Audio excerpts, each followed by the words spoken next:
Hello everybody. Let's wait for a few more people to come in. But for now, we are... Oh, wait. Never mind. Oh, I just noticed the title. Oh, I got worried that the title wasn't changed, and it just says, "Come tell our casters what they suck at." Hooray. That makes me feel good. Thanks, Simon.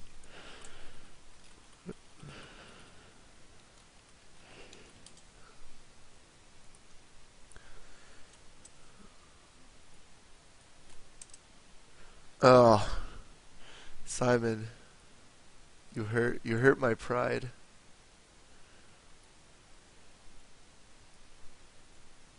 But oh well. We do all need, all our casters need to improve. Except for, well, thank you, Buckley. I appreciate it. So, hey, before we, oh. And then it might have been Lunette. It might have been Lunette. So,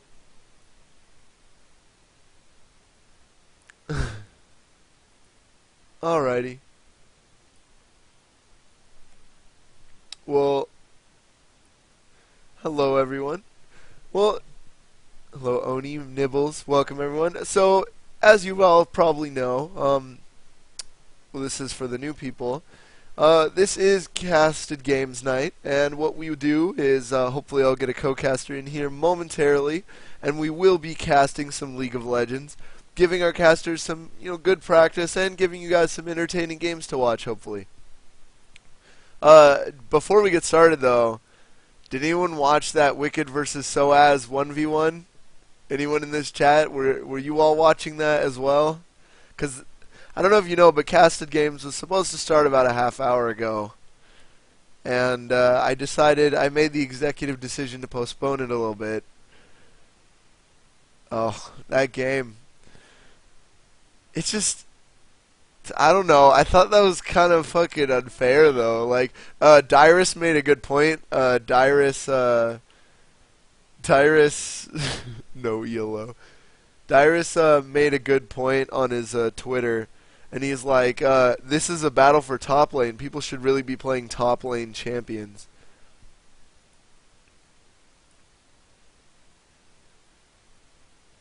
So, I mean, the fact that Soaz picked Nunu is kind of eh.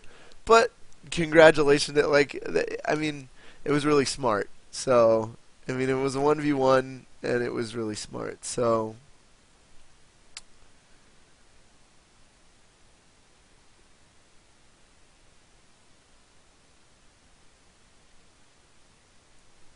yeah, so Nunu, kind of an unfair pick, not really a top laner you'd see in a tournament, but no one can beat Nunu in a 1v1. Like, he's got infinite sustain, he's got a perma slow, his ultimate does a lot of damage, and he has increased movement speed.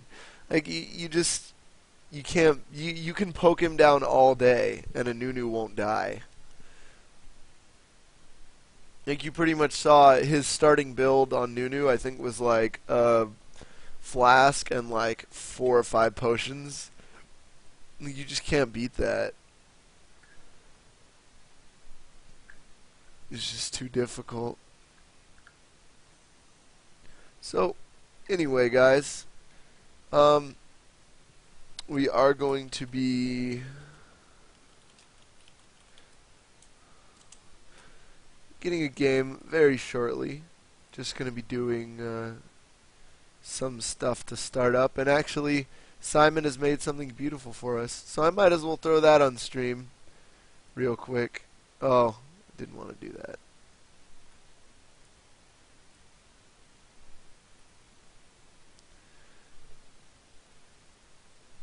I accidentally opened what Simon said, but let me just throw this on here. You can see what Simon made for us beautifully.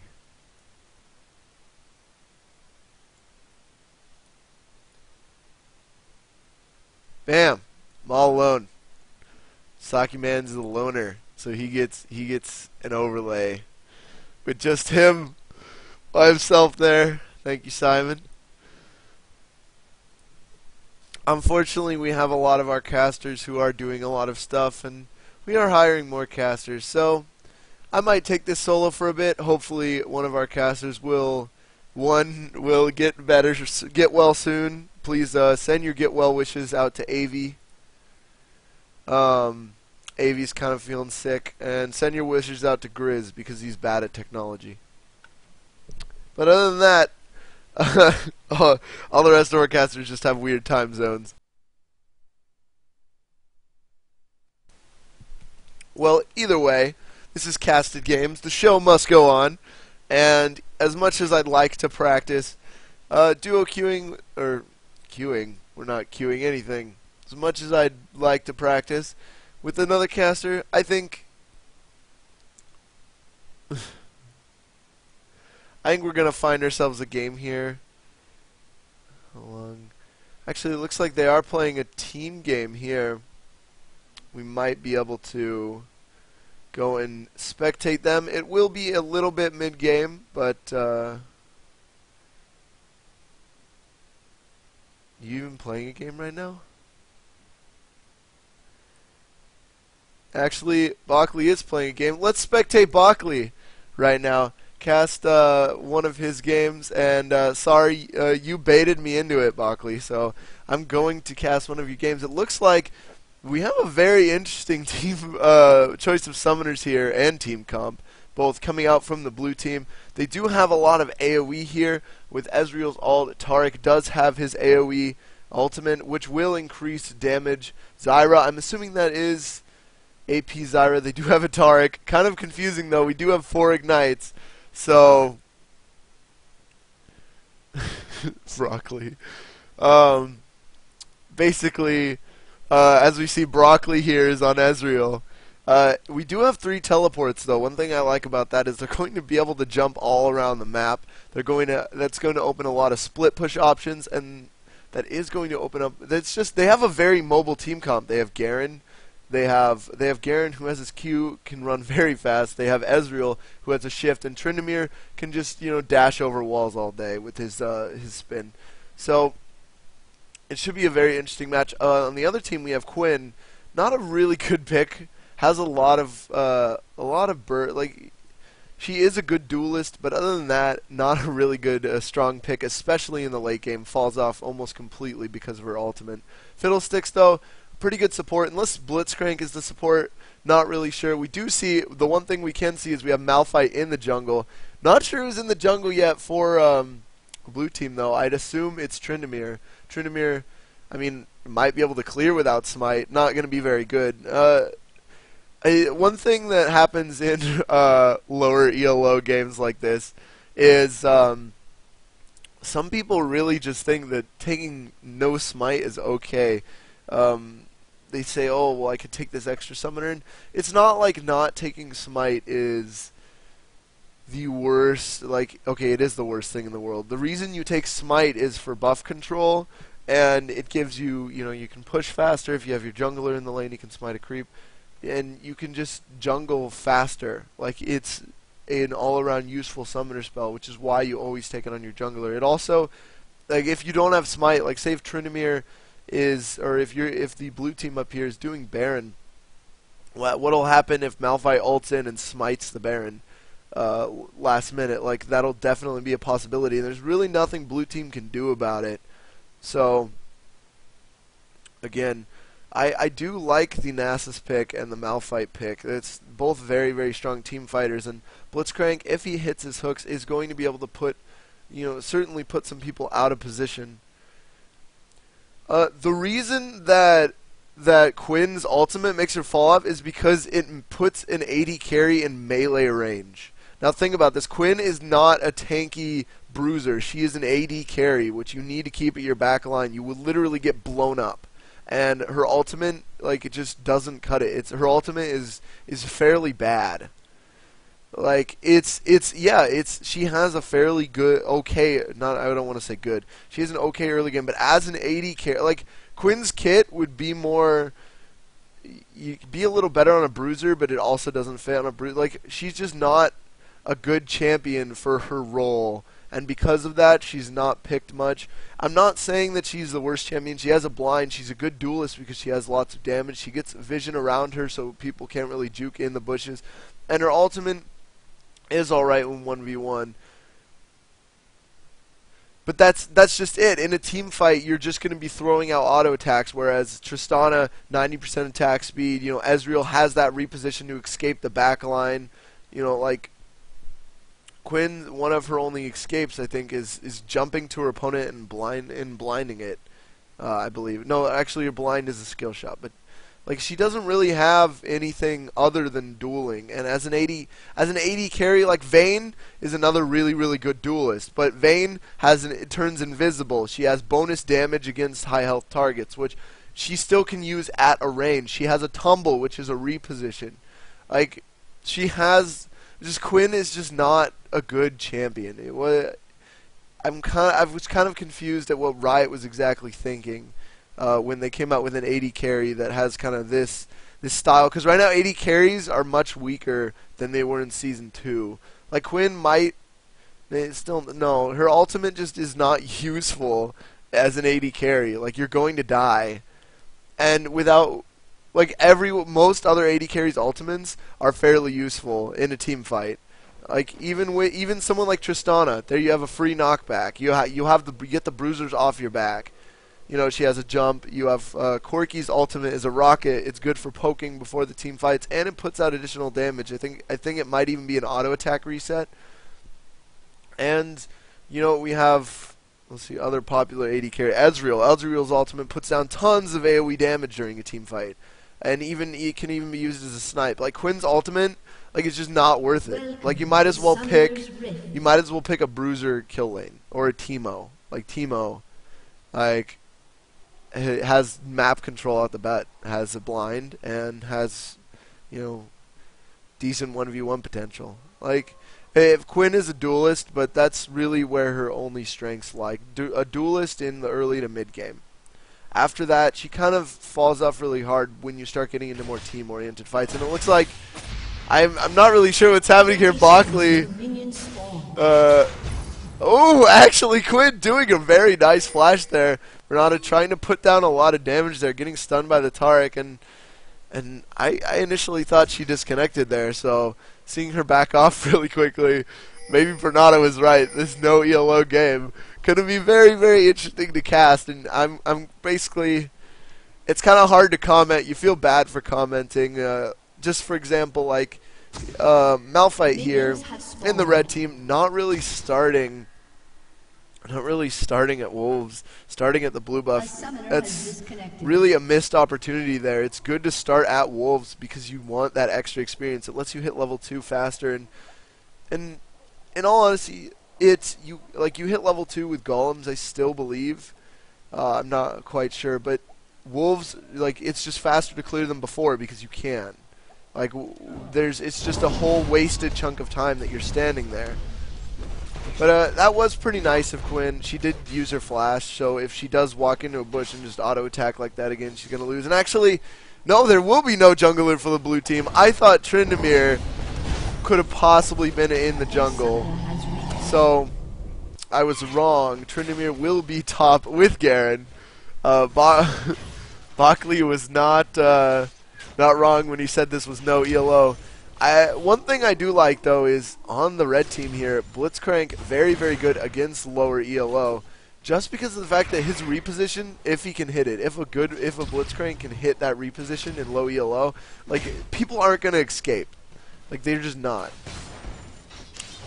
One mistake, though, is did Taric really use all 3 of his wards? Yes, Taric did use all 3 of his wards. He is going a little bit aggressive on this Quinn, though. Ignite goes on Taric. Taric taking a lot of damage. Blitzcrank being taken fairly low, though, but his passive going to keep him alive. Now Ezreal getting the killing shot right there. First blood goes to Broccoli, and I'm intentionally saying your name wrong because Nibbles was making fun of me about it. But first blood goes to Bernata down there in the bot lane. Not a bad engagement there. Again, the Blitz hook wasn't able to pick up Taric because Quinn really didn't follow up on that. That fight definitely in the red team's favor.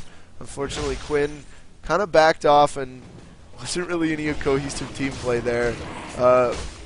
Bernada actually doing a pretty good job, and it looks like, ooh, very nice crit there on Nasus in the top lane. Almost a kill, and there's the stun going down on Quinn. I think auto attacks and a Q are going to be able to pick this up. Bernada doing really well in the bot lane so far. And Tryndamere now getting ganked by Malphite, being forced to flash away. Now they're on his tail again, though. Diving the tower, the red buff going to make it so he can't get away. It will be a kill picked up top lane. Double top lane just not going to be strong enough when you have a jungler. And you're very right, I do. See, now I got a question, though. Where do I put Tryndamere? Because he's a double top laner. It's confusing. Can't rearrange it. I can't. We do have a middle sticks, though. Middle sticks. Riot a while ago did try to reposition Fiddlesticks for the lane more by increasing his Q damage against creeps, also making him a better jungler. But they did try to do a few things to buff Fiddlesticks. Unfortunately, I don't really think he's like good in mid. He's better. Again, he's better as a surprise. Fiddlesticks, very, very good ganker. And it looks like there goes damage on Quinn right there. Goes the stun. Blitzcrank hammering away at Ezreal. Bernada diving under the tower. Blitzcrank getting his knock up just a bit too late, though. And in the mid lane, Zyra picking up that Fiddlesticks with her plants there. And that ignite. Bernada almost actually level 4 right here. It looks like Malphite not choosing to go after Ezreal. Ezreal revealing his position, though. Taric being taken down really low. The red buff's going to allow Malphite to possibly get another hit, though. He will be able to pick that up, but diving way too deep. Ezreal going to be able to pick up that kill and get a nice double buff, too. That is going to be reset. And it looks like Blitzcrank's still there. He's going to die to creeps, though. Oh my god. Why did I listen to you, Bach? I should have listened to your second thing when you told me you were joking. But Bockley doing very well. Kind of looks like you don't even belong here. I don't know how you got dragged this low, but Bockley definitely making a lot of plays. 4 kills at the almost 6 minute mark. Having that BT, not BT, having the BF sword. My bad. Taking that dagger for a little extra attack speed. Not sure exactly what he's planning to build that into. Probably going for boots too. Be a little more advantageous. I personally like played a game on Graves. A summoner has disconnected. You're right. I don't know why I do that. Be Wakely. I don't know. I guess I just like rearrange the letters in my head. But Be Wakely there in the bot lane. I'm just gonna say Bernada because it's easier for the people who watch the VoDs. May not know who Be Wakely is. And it looks like Zyra, even though getting a kill on Fiddlesticks, they're having connection issues. So actually still going to have even farm, even though has disconnected twice. That kill obviously paying off right there. Malphite continuing to farm the jungle, going Spirit Stone first. He could build that into the lizard or the blue golem, which now recently got buffed. Its cost was wildly reduced. Riot obviously wanting people to buy that more, and rightfully so. It's a really good item.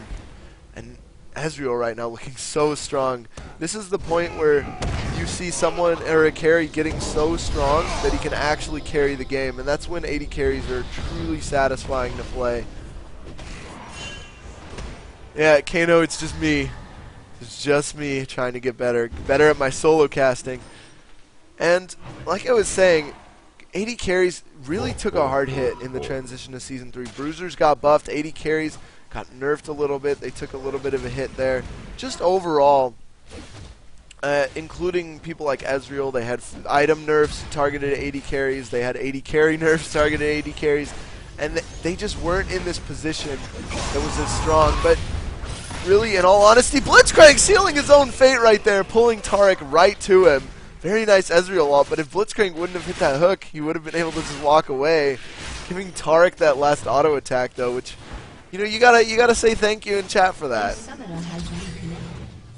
And very, very good job by that. But again, we are going to see hopefully Ezreal and Taric pushing down the bot lane soon.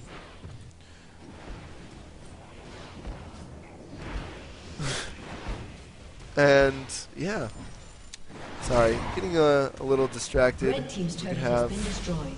A mod get rid of that. Thank you very much.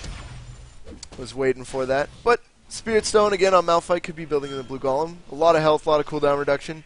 We do see Chalice is coming out for both the mid lanes. Very, very good item on mid lane champions. Not only does it actually build into more items now, you can get it fairly cheap in the early game. It'll really give you a little bit of defenses and let you use your spells a little more. So it's really good, especially on people with good scaling. You'll see it a lot. And as you can see up in the top lane, Nasus not really having too much of a problem against this Tryndamere and Garen.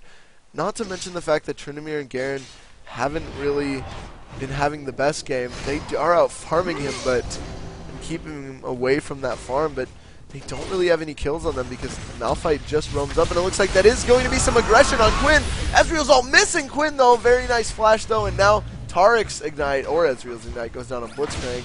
Looks like very nice Q. Gonna allow Ezreal to clean that up. Unfortunately, he might die. No! Renata getting a little confused there. B. Wakely seemed to kind of get split whether she wanted to go after Quinn, go after Ezreal, and it looks like Tariq is going to try to get this kill here, lowering her armor enough so that auto attack is going to deliver the killing blow. Very, very nice there. And you do see Tryndamere picking up that Vamp Scepter, going to allow him to get a little more sustain in that top lane. Maybe stop dying so much, or unless that was, no, he didn't die, he just backed off.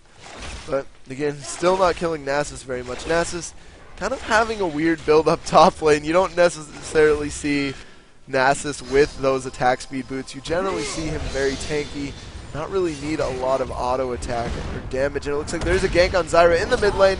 Not going to be able to escape that, as he did get the slow on. Malphite using his Q. And that's pretty much, Zyra doesn't have much escape other than her root. So the fact that her flash was down, well, her flash was up actually, but you know, still a smart play nonetheless. When you know you're dead, sometimes pulling your flash kind of worthless, and I didn't really see any wall of flash over there. Malphite coming top lane, going aggressive on this Nasus. Unstoppable Force comes out, gonna be picking up Garen right there. And now Tryndamere could be in a little bit of trouble. Nasus popping his ult, going to be doing some percentage health damage in the bot lane, though. We have another engagement there. Ezreal taking down Quinn very, very fast right there. Very, very nice ult. And we are going to see Tryndamere able to get away from them, but Malphite, again, the fact that they have a jungler is really helping them out to no end. I can't stress this enough to anyone who might be in low elo. You need a jungler. It's kind of necessary. It helps out every lane on the map, and even the dual lane hurts your lane more than it helps it, just because of the fact that you level slower than he does. As you can see, there is an engagement bot lane here. Tariq getting pulled.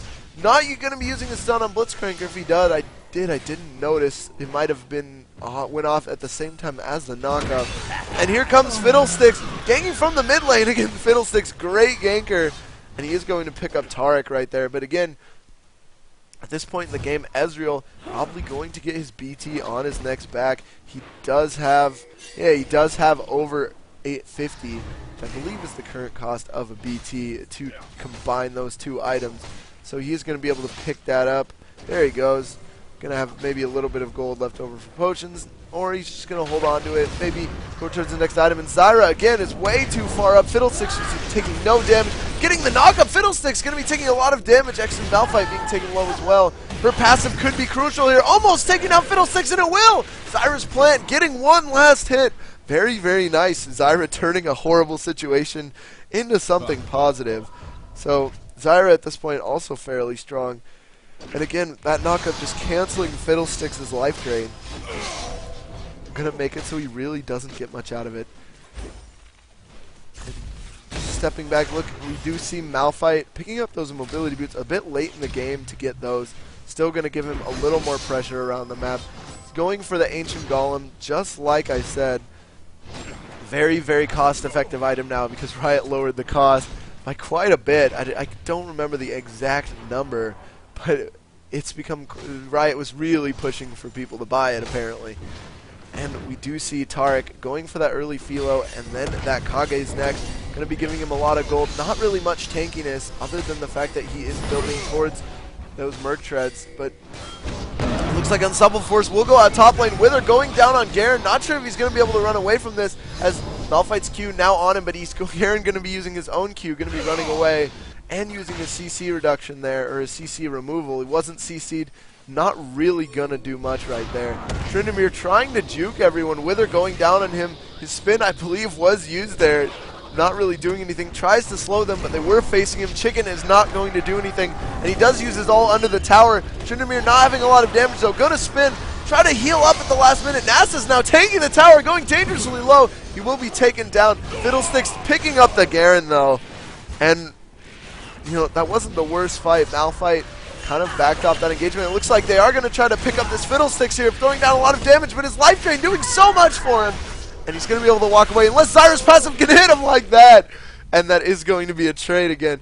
Zyra doing surprisingly well against the Fiddlesticks mid. Zyra still, you know, has a very strong kit, a lot of strong zoning tactics, and a lot of CC. So, you know, that just is going to help you against Fiddlesticks. Fiddlesticks, if you can shut down his life drain, he really loses a lot of his damage. So, you know, you're really going to shut him down. And it looks like we do see them going on to Ezreal. Very, very nice hook there, pulling him right back in the middle of the team. And unfortunately, Tarek not going to be fast enough to run away. That gym armor pretty heavy. And it looks like not going to be able to quite catch him here. But no, Malphite's Q will allow him to catch him. The knockup goes up right there. Tarek trying to get away, but he's not going to be able to close this gap. There are too many slows, too many disables. And yeah, he will go down to Malphite there. And they could look to do Dragon here if this wasn't a no ELO game, but I don't think they're going to do that. Worst case, you know, at least blue team gets this top tower here. They still are ahead in gold and kills. Up by 3 towers, so they are out pushing the red team as well. So we could see, you know, just something else happen. Looks like Blitzcrank getting caught out possibly. Blitzcrank, very fast champion. Chicken actually hitting this time. Forced to flash away. Fiddlesticks is here, though, with Malphite. They do have a slow and a fear there, so blue team going to realize that, back off. Very, very smart time to back there. We do see Tryndamere picking up that Zeal. Not a bad item on him. Does give him attack speed, movement speed, and critical strike. As you know, critical strike helps him build up Fury and helps him build up his stacks, you know, to heal off of. So it's not the worst thing. And looks like they are using the wrong ping, but they want to go on Quinn. No, maybe actually that was the red team pinging that, wanting Quinn to retreat right there. And Tryndamere diving the tower, going to be taken down. Too many abilities chasing him away, even though that was a very nice spin over the wall right there.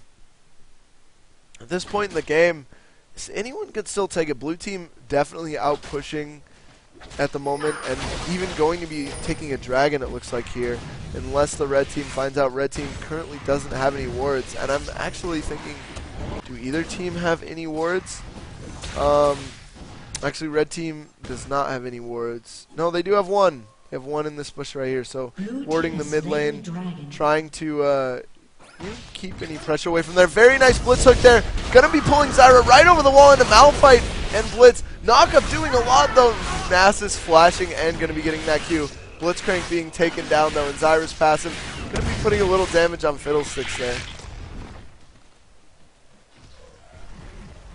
Yeah, Tryndamere did have his ult back when he died, so, you know, Tryndamere's ult, not always the easiest to pop. Sometimes you just know you're dead as well, and it looks like they might go for an engagement here. Garen chasing away the Fiddlesticks. Nasus and Malphite left alone, and 4 members of the team. Ezreal's ult doing so much damage. Now Ezreal in the middle of the team. Fiddlesticks using his silence. Garen's ult going down. Tryndamere spinning over, catching out that Fiddlesticks. Flashing away, though. That's going to be a very good flash. Going to get him the distance he needs to escape. And Garen going to be trying to tank this tower here. Other team, though, rest of the blue team has the right idea, though. They are going to push forward the minion waves and take this tower really easily. Stun going down on Fiddlesticks just a bit too early, though. Blitzcrank, though, forcing the entire team back. Now, B. Wakely pushing Blitzcrank back, and they're still going to be opting to try to take this tower here. They did win that last team fight. Quinn still there. Going to be trying to push back the minions, and now looks like blue team might try to engage here. No. Tryndamere did get a wonderful chicken floating over Blitzcrank's head there. Unfortunately, it's just not going to be enough, and there's going to be no members of the blue team to respond to that. So, going to back off, and this game, you can definitely see the lower ELO influence in it. It's generally easy to see when people makes and when people just do, certain things in certain orders.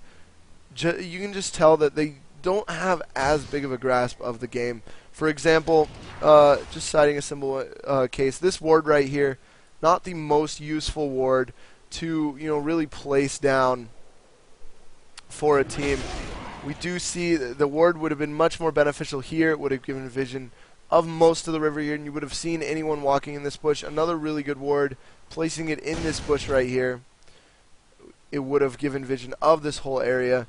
And it looks like we might see a team fight here in the mid lane. Fiddlesticks getting caught out, trying to use his drain though, not going to be enough. Ezreal's ult, not quite getting the kill there. Unstoppable Force going down. Quinn is ignited, so that flash away will be all for naught. Nasus is walking in the middle, popping his ult. Zyra ult pops up, getting a double kill instantly off that, killing Malphite and Nasus. Very, very nice. Blue team showing their dominance in this game. Ezreal did fall down, only member getting picked up, and Blitzcrank only member alive, so they might push this tower. May look to get a second one even. They do have Tryndamere still up, and Tryndamere does have his Zeal, so it does have a decent amount of damage. Red team's turret has been destroyed. I do not believe you can crit towers though. Blitzcrank putting Zyra out of position though. Tower not even going to hit her though. I think Blitzcrank expected it, and Blitzcrank's going to go down there. And it looks like they still might take this tower. They're still wanting to take it. I guess they're going to back off when they see Fiddlesticks, though. Fiddlesticks having a little more disable. There's going to be a teleport. Be Wakely using the teleport to get up there. It looks like they still want to push this tower. Actually, maybe not the best teleport, as Zyra was backing off. Nasus getting the Wither down. Could be in trouble here if Fiddlesticks gets his fear, but very nice shift. Going to be able to get him away.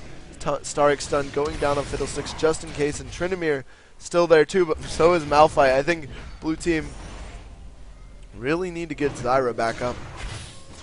Here, have a full 5v5 team fight. And Tarek continuing to waste his stun. Yeah, Tarek continuing to waste his stun whenever he so pleases. Realizing, or at least maybe a wannabe Mundo here in the house. Tarek now deciding to back off. Does have a bit of gold. Yeah, he does have over 1,000 gold. That is going to be giving him a little bit. We do see Zyra picking up that Lilandry's. Going to be putting out a lot of damage. That is going to be good damage against Malphite and the Nasus, both building decent amount of health. They are going to be going on the Malphite. Very tanky, but I think he's going to be taken down by Garen's ult. Fiddlesticks in the middle of the entire blue team. Tryndamere getting picked up. Unfortunately, it is going to be his death probably right here. Yes, Zyra hitting that. That is going to be a Garen double kill. Nasus going a bit too far. Ezreal's ult missing the team. Popping his ult, trying to get away. But he's going to get picked up, and this might be another tower here. I don't know if Quinn has the wave clear to deal with this. So, going to see them pushing up this middle tower here. Quinn, wow, taking a lot of health damage from those plants. Not only the original damage, and it looks like they are going in on Quinn right there. Garen picking it up with a quick Q. Blitzcrank is there. Pulls that caster minion, says, I want to CS you, and actually doesn't even get the CS. Flash is trying to pick up the Zyra, not having enough damage though. And he's going to be taken down. Now Malphite coming in. Hopefully he doesn't fall the way of his team. You're like the red team at this point just going in one by one. Blue team actually fighting as a unit, and that's how they're winning. Malphite taking a lot of damage, getting stunned. Stun going down a bit too late, and it looks like Tryndamere will actually be able to push up this top lane. 4 members of the blue team is enough to siege this mid tower right here. Now, just taking a quick look at the game here. Ooh, Wither really strong against Tryndamere, but Tryndamere so much damage over this Nasus at the moment. And it looks like if Tryndamere has his chicken, he's going to be able to close that gap. And no, he will just choose to back off, continue pushing the lane. He did not have his mocking shout up. As you can see, he isn't really maxing it. And there goes the turret there. There is the engagement by the blue team. Blitzcrank able to run really fast away, trying to get to his turret, maybe stop Tryndamere, but it looks they don't even care about the tower at this point. Garen, incredibly tanky because of his courage. And it looks like they will be backing off here. Be Wakely and Zyra taking that inhibitor, and it looks like the rest of the blue team trying to take the other top inhibitor. Ezreal's ult going down, doing so much damage. One more auto attack going to be picking up that kill. And now Fiddlesticks Fiddlesticks trying to go on B Wakely right there. Not going to quite work. And it looks like this could be game fairly soon here of this no yellow game. Red team's turret has been So we destroyed. might see the game end. Fiddlesticks ulting, doing a lot of damage actually, taking down Ezreal. Tryndamere ult was popped though, so he will survive, and Taric was able to walk out of there at the last minute. So they will push this back one more time. And it looks like they will be able to walk away. Zyra trying to take down this Nasus. Not going to be enough, though. Nasus actually going down really low. Garen is there. Does have his ult. Not even going to need it, though. Zyra, a lot of damage this early in the game. Having that Lilandry's and that Rylai's. So you can see on the screen right there. Ezreal opting for that Trinity Force. Quinn going, not really even having the first item by 20 minutes. And very nice by Malphite. Popping his unstoppable force there, jumping in there, slamming the ground, picking up that kill just really quickly. And Malphite picking up that Sunfire Cape as his second item. Sunfire Cape very strong on Malphite, giving him extra armor, which does scale off him, giving him a little extra armor and health. Again, going to make him tankier at the same time. Also, giving him that little bit of AoE. Not sure what Tryndamere just did there. Okay, it was a surrender vote. It's like, what did Tryndamere just do right there? And that is going to be the end of the first game. Forecasted games right there. We do see a victory coming out for the blue team. B Wakely's team taking that out. And you know what? I should have listened to him when he said no yellow. But very well played by B Wakely at least. I do want to talk quickly about taking Trinity Force on Ezreal, or taking Trinity Force as an item, because I feel like it's a fairly controversial topic as of now, or not really controversial, but not many people really like taking Trinity Force anymore. Trinity Force, very, very good all-around item. As you can see, it does give attack damage, ability power, attack speed, critical strike, movement speed, health, and mana, so it kind of gives you almost every stat in the game. It's kind of a jack of all trades item. And let's see, slows movement speed. Yeah, it still has the phage, and it still has the sheen proc on it. So very, very good on certain champions. Yeah, it has the icy, and I don't know, is the icy still affected by being ranged? Yeah, it's only a 20% slow for range. It's not as bad as Phage. Phage a lot less was slow. But we are going to see, I do just want to point out that Trinity Force is not a bad item on certain niche champions like Ezreal. It's not the worst on Kayle, and Jax actually used to use Trinity Force as a core. I still think it's really good on Jax because it does give the AD, the AP, and just a bunch of other useful stats that are good on it. I mean, Crit Strike, not the most useful, but his that icy passive, along with the other stats, is really good. So I always still, and Riot keeps reducing the I believe there's no cost to combine it now. I think it was going down from 300 to 100, and I believe there's none. Not 100% sure about that though anymore. So we are going to get in another game fairly soon. Hopefully Saki will find a co-caster.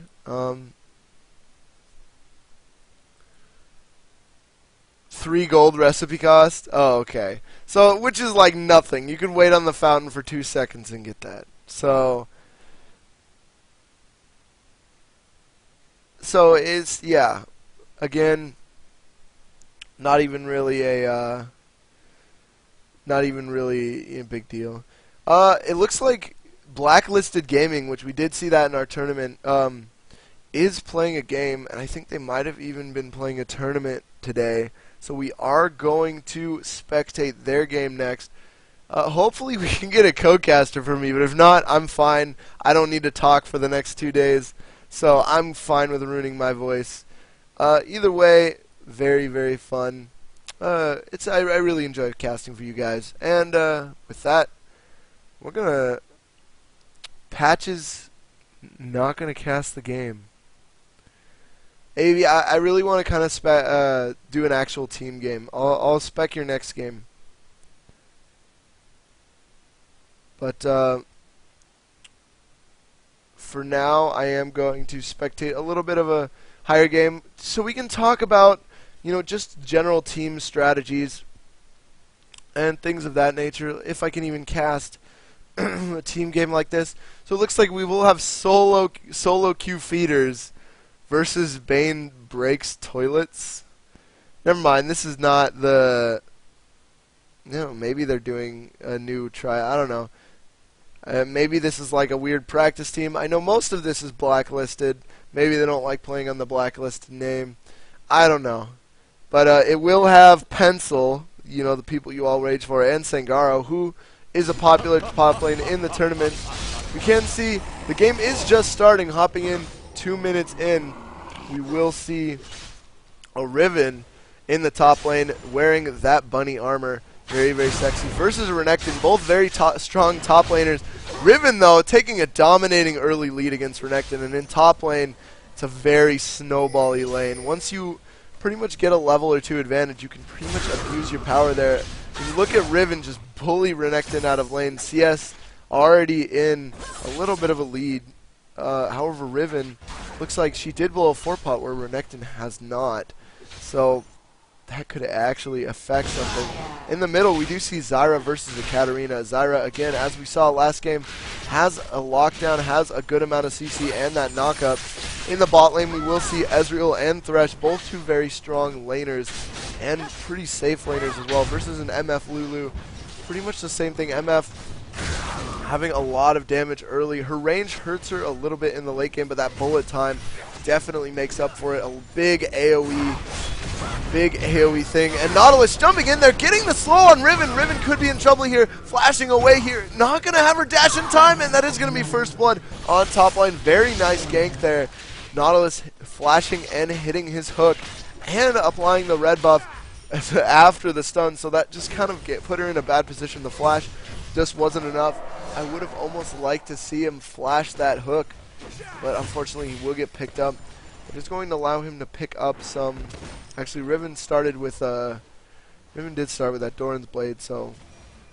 Did he? No, he didn't start with the Doran's Blade. Picking up a Doran's Blade. It looks like in the mid lane, though, we do see Zyra going to be building for that early Chalice. Thresh, though, getting Lulu. Jarvan is in the bot lane, though, and he is going to be ganking this Thresh. A nice quick pickup right there for the red team. Very, very good. Yeah, Thresh just kind of out of position and got sandwiched. Not sure if he knew that Jarvan was there, though, and was very unfortunate. Jarvan getting picked up very easily. And, oh, Nautilus hook, not really going to do anything there. So just taking a quick look at the item choices, Riven did start Potions and Fort Pot. Against Potions and Fort Pot, pretty much one of the strongest 1v1 builds in the early game. The Fort Pot giving you extra attack damage and extra health. It's just really good overall for your early game. It looks like Nautilus is bottom here. Getting back to the items in a minute. Pencil taking a lot of damage. Turning on the MF, getting stunned and red buffed here. Ezreal being taken down way too low, though. That double up following him over the wall as he shifts. And very, very nice. MF currently with 2 kills. Hasn't backed yet, though, so not going to be able to abuse that gold lead yet. But still, very, very dominating start to the game for the red team's bot lane. Again, going back to the items, starting Fort Pot, very, very good. Gives you extra health and can be used instantly. The extra health actually gets added on. So it can be used as kind of almost like a heal that can't be really stopped by Ignite. And it also gives you just the extra attack damage for an engagement. Katarina getting slowed a little bit there. Actually, no, that's the range one. So taking a little bit of damage there. Jarvan wanted to gank, but Katarina not staying in to engage. It looks like there comes Jarvan there. Jarvan not getting his slow or his knockup. So he's going to be able to walk away. And again, Renekton picking up that Giant Spell. Giant Spell, very strong item in the early game, giving him a lot of health, though. No defensive stats. And he's actually out of potions. I think he came back to lane with a few. But now that he's out of potions, the Giant Spell, yes, it'll make him tanky, but it's not really going to do much when you're sitting at like 200 health. The Riven, once Riven hits 6, it's pretty much going to all in. I believe Riven's active on the alt Wind Slash. No, it doesn't quite. It could possibly kill him, and it looks like it is going to bait. Renekton popping that fort pot, and I'm not sure. Riven may know Nautilus is there, wondering why Renekton's staying top lane so close, and the other team members probably not seeing Nautilus on the map. Gonna assume he's top lane here. They do have some pretty good ward coverage. A ward here and a ward coming out here, but you know they could have seen Nautilus walking up in that direction. Not sure why he pinged there. They might be trying to dive behind the tower. Either way, we are seeing pretty good lead. Not hitting his knockup though. Looks like Katarina. Ooh, missing all CC. Very nice juking by Deadpool. Deadpool, very good champion. And Renekton almost being taken down by Riven there. So, going to back up. I believe Riven. Yeah, Riven did use the ult. It didn't. It did look like she did use her wind slash as well. So, we're going to see again more domination from MF. MF high early game, and if Ezreal can't hit the Qs, just going to be doing a lot of damage. A lot more. Ezreal, a lot of his damage comes from poke and knowing how much damage you need to finish off your opponent. And once you know that, you can all in with Ezreal. But until then, you pretty much fall short. And there goes the bullet time, doing a lot of damage. Going to be tanking the tower a little bit, and they could dive this if you want. Slow, not really hitting anyone. Debating on diving. There goes the first shot. Ezreal popping his barrier. Lulu trying to solo the team, being pulled under the tower, and there goes the double up on the Thresh. Exhaust going down, and it looks like MF will be taken down as well. Lulu actually forced to pick up that kill on Thresh. Would have liked to see MF turn around and just shoot the Thresh. He knew he wasn't getting out of there. His flash was down, and that would have been a double kill. I mean, it wouldn't have been the worst. Maybe didn't want to give the shutdown gold, or I don't really know the reason why, but so we are, excuse me folks, just taking a quick drink. We are going to see items picked up. Nautilus getting those Mobo boots, going to be giving him a lot of more map pressure. Does have that Spirit Stone, again probably going for that Ancient Golem. Very, very strong, or it's at least a cost efficient item now. So we could see him go for that or something else, but that item very good on Nautilus. Cooldown reduction and a little bit of health, never a bad thing. And it looks like we are going to see Jarvan going for possibly an early locket here. It is very common for certain junglers to take Madreds, stop building defensive items, and then continue on to some other item. Madreds, just getting an early Madreds for the additional armor in the early game and the faster clear time. We are going to see an engagement here. Katarina starting her ult but canceling it when Zyra's ult went right under her. Very, very nice disengage, and Katarina overall losing that engagement. Both using their ult there, and I believe Katarina not actually having teleport, so not even having Ignite to waste. And ooh, MF getting caught out right there. Ezreal being taken down really low, but he's going to be able to get away. MF not going to be in range there. Lulu continuing to chase though. MF choosing that farming is more important though. Nautilus ganking mid lane though. Zyra could be in trouble here, trying to burst down. It looked like Katarina, but Katarina was able to shift away. Zyra trying to get away. Nightmare going to be picking up that kill though. And that will be another kill for the blue team. Trying to equalize the gold. Red team getting first blood in a really, really good double kill in the bot lane. So they really do have the gold lead here still. Riven trying to battle with Renekton in the top lane. Renekton very, very tanky though at this point. That giant spell helping him out a lot. That is going to be the first tournament of the game though. Coming out, MF, Lulu obviously forcing Ezreal out of lane. Playing here, we have the team. We have a couple of the members of Blacklisted Gaming. They are on the red team, but they're just on some random team. I guess, you know, having a few fun games, maybe a few practice, not wanting to practice on the main team. They are going through some roster changes versus a team called the Solo Queue Feeders.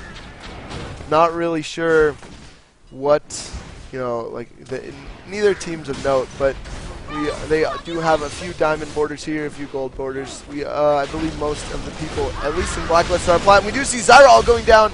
Gonna be slowed just enough that staying in there.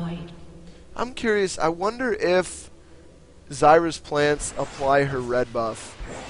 That would be something interesting to note. If anyone in the chat knows, let me know. If not, I can look it up after this game. But that is something I'm kind of curious about. And it looks like they are going to go bot lane. MF getting caught out, popping the barrier to negate some early damage there. Ezreal taking a lot of damage, getting Ignite now. Here comes Lulu with the ult. Glitter Lance hitting both members of the blue team's bot lane. Ezreal going in the opposite direction. They obviously were able to see that by Zyra's plants, and it looks like Thresh might get away. No, there is no tower there. MF using bullet time, flashing out of there, and he might get away. No, Lulu flashing and picking up the kill. Katarina trying to get that kill. Can see Lulu though. It looks like she might pick up Lulu. No, getting slowed. Both of them might be able to get away from here. Lulu did use the Whimsy, going to be getting the speed up.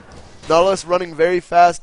Does have those Mobo boots, and I'm not sure if she's going to be able to get away. Very nice Glitter Lens, trying everything she can do to get away from here. Pencil running through the mid lane, might be using creep block. No, unfortunately getting hit by the hook. That Katarina, I believe, Katarina's Bouncing Blade was able to pick up that minion before it was able to creep block, or maybe it walked past, not really sure, but I think the minion might have allowed a Shumpo to let Katarina get closer. B Wakely making some callouts in the chat about his Ezreal being better. I did like your Ezreal build, at least. I think one thing I like doing, it's not the best build, but I really like going for just straight your first item. I like skipping your boots, especially boots 2, maybe getting boots 1 if you're getting a lot of jungle pressure, but skipping boots 2, going straight for Bloodthirst, and it looks like Riven trying to gain as much ground as he can, not getting hit by the hook, but very, very nice. That actually will allow her to escape. Katarina is down here, though. There are 3 members of the blue team, though, so Jarvan is now the one who's in trouble, and he will be able to get away from there. Mage is there to back him up. Rocking away, does have that double buff, too. Tried to go aggressive there. Ult goes down. Looks like we'll catch a bunch of people. 2 knockups in a row. And that will be Nautilus being turned into a squirrel as well. They are continuing the chase. This could be a 3-for-none kill coming out for the red team. Very, very nice clean fight there. Blue team getting baited into a small corridor, whereas Zyra's ult was super effective. Jarvan was able to dunk on 2 of them, and Lulu's ult just knocked him up and knocked him up again with that Zyra ult. Very, very nice combo right there. Coming out by the red team, and this will actually be a dragon. They are going to pink it and proceed to take it. I'm not sure if they can do anything to contest this. Ezreal does have his ult. We could see him try to snipe. No, doesn't look like it. It's always fun to see Ezreals try to snipe dragons. Unfortunately, not going to happen this time. We did have it up though. I checked. We are going to see the red team backing off. Let's see what they end up picking up. Riven going for that Bloodthirster, picking up that Vamp Scepter and that best friend sword right there. We are seeing Jarvan pick up mobility boots of his own. Not sure if he's getting that kind of maybe give as much pressure as Nautilus is, but the laning phase seems to be devolving a little bit. Zyra picking up that Nautilus. It's just so funny. Look at Nautilus like hustling there. This is kind of really funny to me. Not hustling, but look at Mobo Boots Nautilus just hustling, and it looks like he does get the stun down on Lulu. Bullet time hitting a few people. Katarina jumping right on to Curry Eater right there. Very nice roll. Gonna get a kill right there. Now Ezreal being taken down really low. Zyra trying to pick up that Ezreal. MF popping that barrier. Gonna be able to pick up that Katarina before she's able to pick up MF. Very nice on that Lulu there. Nautilus trying to escape the rest of the red team here. Very nice knockup actually. Might allow him to get away from here. Popping that slow. MF is gonna flash though. Gonna be able to pick up that kill. And at the moment, red team just showing their dominance around the map. Blue team starting to lose a lot right now. Starting to fall behind pretty far. Renekton opting for that Sunfire Cape first, just by looking at his item choices. It's going to help him against Riven, but ooh, baiting out the ult, very nice. But as I was saying, just blue team not playing their fights as smart. They had, in the early game, they were starting to win. They were starting to take a lead over the red team. Unfortunately, they just kind of got, taken down. There is no league requirement for this tourney. This is actually just random games. We're spectating random team games, stuff like that. This is actually cast games. Our tournament is on Saturday, just to answer the chat's question. But again, like blue team for a while there in the early game, they did get first blooded, but other than their bot lane, they got this era of confidence because they started, they got that nice kill on top lane and they got a few nice fights in mid lane. So they started getting overconfident and they started overextending their confidence. As you saw, there were 3 of them kind of roaming around, and they were baited into this corridor right here and just kind of got taken down. So ultimately, red team responded by this by, responded to them making their mistakes by catching them out and taking their lead back into full swing. They're now 7k gold ahead, 17 minutes. Very, very convincing league. And you're welcome to the chat. As I thought, actually, I was wrong. Jarvan might be going for an early Aegis here. Aegis, very good item also. Doesn't give the shield like Locket, but gets some base stats, so it's going to give a lot of damage prevention. We did see in the bot lane, MF going to be taking that red buff and from Ezreal and possibly killing him.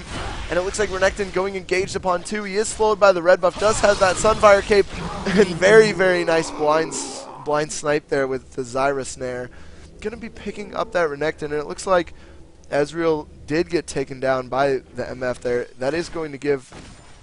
No, it looks like Lulu did take the red buff. Actually, Lulu got the kill on that Ezreal. I think Ezreal might have escaped that MF there with a nice arcane shifter, a flash. Lulu, at this point, could be a carry. Is 4-1, almost as many kills as the MF. So support MF.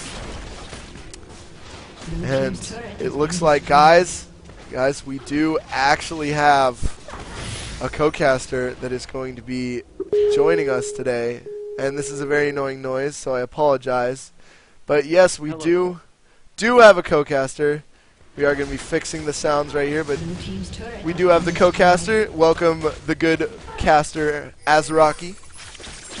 Hey, how's it going?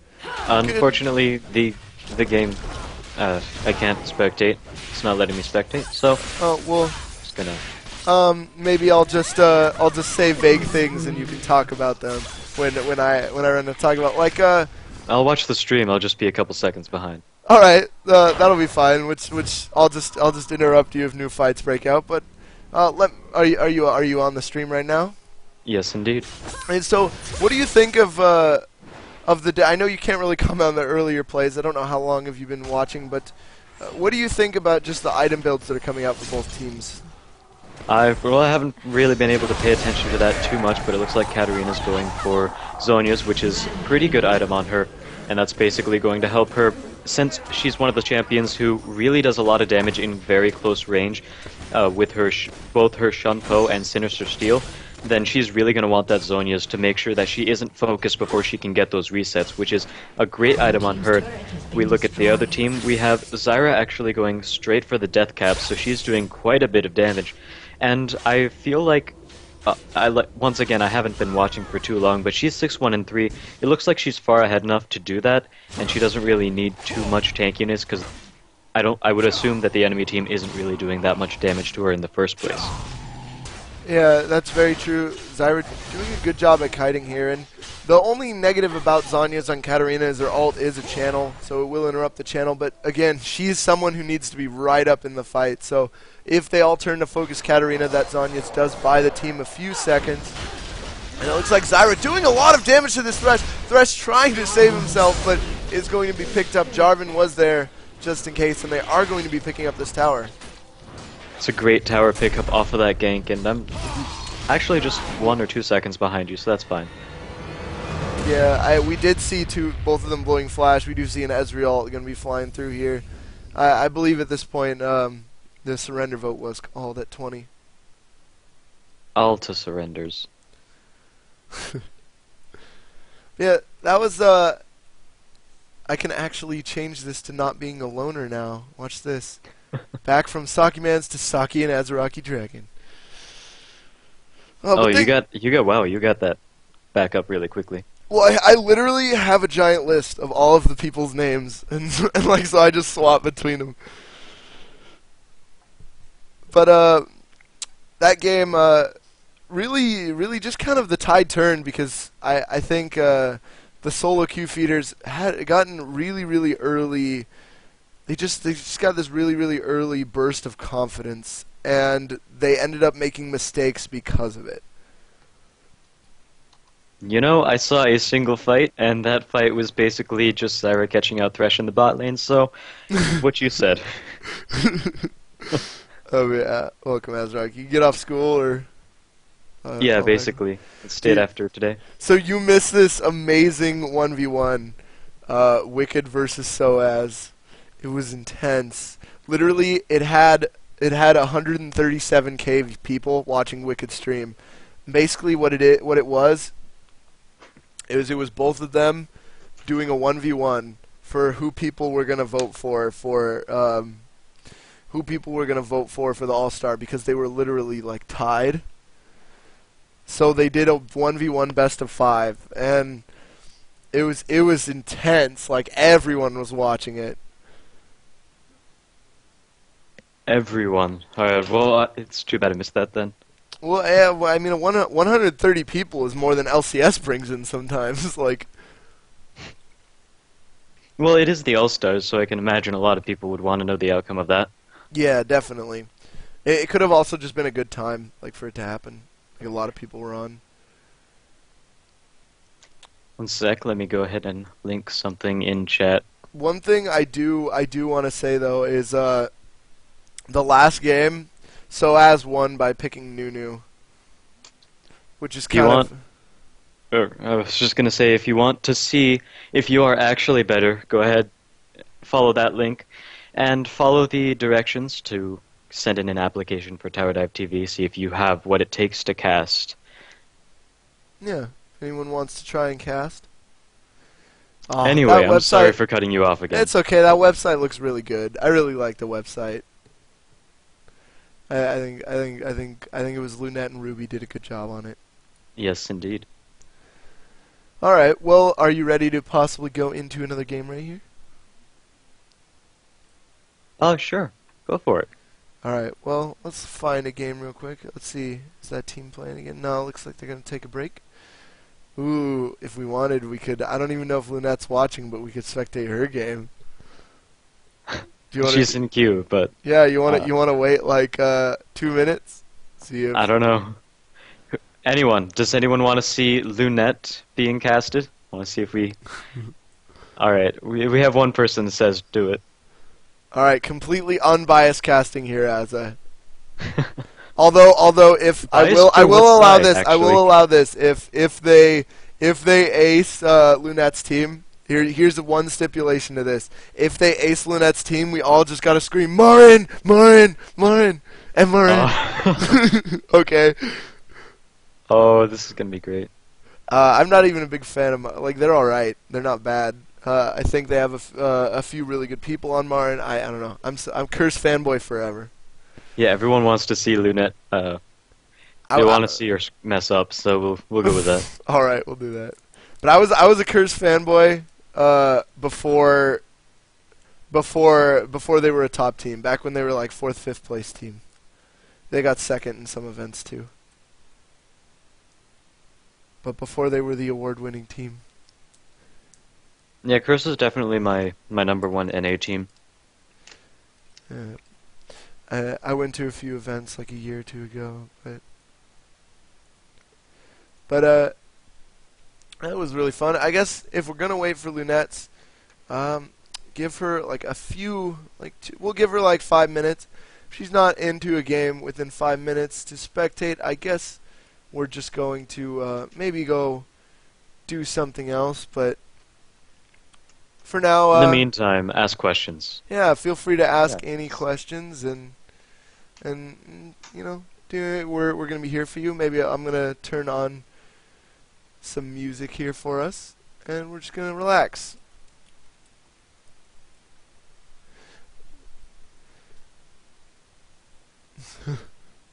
So, how's your day, Azza? My day has been pretty well. Normally, Mondays are the days I have to stay. I go to school, and then I stay after for drama. Then after that for chamber choir. Then after that for jazz band. So I don't get home until about 9 p.m. Eastern Standard Time. But jazz band's canceled today, so I'm here an hour or so earlier. That's a good question. How many donuts do you think Hawkeye can eat in a minute? Oh, we might be able to ask him. Let me check. Might be able to ask him how many donuts Hawkeye. Ooh, okay, Lunette's in a game. So, while you're asking Hawkeye, I'm gonna hop into just this. We didn't even get to turn on our music, but we're gonna watch Lunette here. She obviously doesn't know that we're watching her, so. Or if she does, she's not talking in the chat. So this is going to be fun. She's probably going to get out of the game and be like, "I'm going to check on the stream. They're watching my game." And I'm just gonna relish that. But we are going to see Nocturne in the jungle for the blue team. Kha'Zix mid, Singed in the top lane, very strong top lane, and a Vayne Lulu in the bot lane. Pantheon looks like he will be in either the mid or top. Kennen and Panther, I guess, can both play either lane. Caitlyn and Thresh in the bot lane with the Fiddlesticks in the jungle. I think this is going to be an interesting bot lane because Vayne is probably going to get crushed by Caitlyn if Caitlyn plays this well. I have to agree with you. Lunette picked a Lulu. I'm not sure if she picked Lulu and then Vayne picked Vayne because their picking order might have been at the same time. So let's see. Blue team, they're on blue team, so Nocturne, the 1-2-2. Yeah, they were picking at the same time, and I assume this is either solo queue or normals or something like that. So I think she might have been trolled a little bit there by her Vayne pick, but basically there's no sustain there, and Lulu's all about poke, where Vayne is pretty bad at poke, I have to say. And they're up against Caitlyn and Thresh. Basically, Caitlyn has dishing out so much poke, as well as Thresh. He can dish out a lot of poke as well. But they also have a lot of great initiation, because Thresh himself is an amazing initiator. So that's going to be a very hard bot lane for them to fight. And one thing I would like to call a little bit of attention to is the jungle Nocturne pick, which I haven't seen in quite a while. It's mainly because he's really just lost most of his pressure as a jungler. It used to be where you can basically sit at red buff if you're on blue team and then gank bottom lane with your ultimate without having to walk very many steps, but that was, early mid-season 2. Now things have changed quite a bit and his ultimate range has been reduced by so much. It's really hard to pull off ganks like you used to be able to with Nocturne, and if he were to gank like a normal jungler, then his kit doesn't really allow him for as much pressure as most other junglers would be. He does have one form of CC. It is hard CC, but you have to land it, and then they have to stay within range of you for quite a while. So his gank mechanics aren't quite as good as a lot of other junglers might be. Yeah, he still can gank from, I think, around being a little bit behind the tower. So that is still going to be a positive for him. And he's a jungler that would be really good in a lane with CC. For example, if Lunette gets his knock up, or if he's able to have red buff and get that slow, he's going to be able to keep them in range of his sphere long enough before it goes off. But as we see, we do have on his team, we do have a Singed who's going to be able to fling them back. He's going to be careful. That is going to allow them to engage on him longer, but he's going to be careful not to fling someone out of a fear. And also, we do have a Kha'Zix who's really good at bursting, so I feel like he might almost die before the fear is off. So it's going to be interesting to see how this kind of all unfolds. They do have a lot more CC on this red team down here in the bot lane. They have Kennen has his Mark of the Storm, Pantheon has his Aegis of Zanya, Fiddlesticks has his Fear, Thresh has his ult, which is pretty much a lockdown, and his hook. So we're gonna have to see. They have a really strong CC team fight. The one thing that they are lacking a little bit against this comp is heavy backlane divers, which is something you want against Vayne. Pantheon can do it pretty well. Fiddlesticks is possible to do it with, but I think Fiddlesticks is going to be more used just to be in the middle of the team fight, doing as much damage to everyone as possible in an AoE. But they don't have anyone like Aurelia or Vi or Malphite. Or Vi or Malphite or any of those champs, which would be really great playing against a Vayne or any hypercarry like Vayne or Kog'Maw, because they're just going to stay in the back line, and it doesn't really matter too much who they target, because they're going to start shredding them down really quickly when it comes to late game either way. Definitely. All an AD carry really needs to do is survive that initial dive, and then he slowly pushes people back and shows how much damage he does. But AD carries, if he survives the initial burst, then they're generally good in a team fight, because that's essentially what happens. You want your enemy AD carry to die, because you know that he will put out a lot of damage if you leave him alone. That's very true, and we're just waiting for Kennen to finish up his loading, and there we go. Looks like we are about to get into this game fairly soon. I see my cursor. I see my cursor. It almost... God. Yeah. It is that awkward moment where you say, we're about to get into game, and then it's like, okay, we're going to sit here for another 5 minutes. There we go. Alright. Now we're in game. How's it going, guys? I am Azaraki Dragon, and... I am Sakimans, and we will be casting, I believe, the third game of Casted Games Night, where casters can get practice. Did you read the title of the stream? Come tell our casters how much they suck. Yeah, Lunette was being what they mean suck to us. at. Okay. This is our revenge on Lunette. Oh, so Lunette came up with the title. Yep, I didn't put that.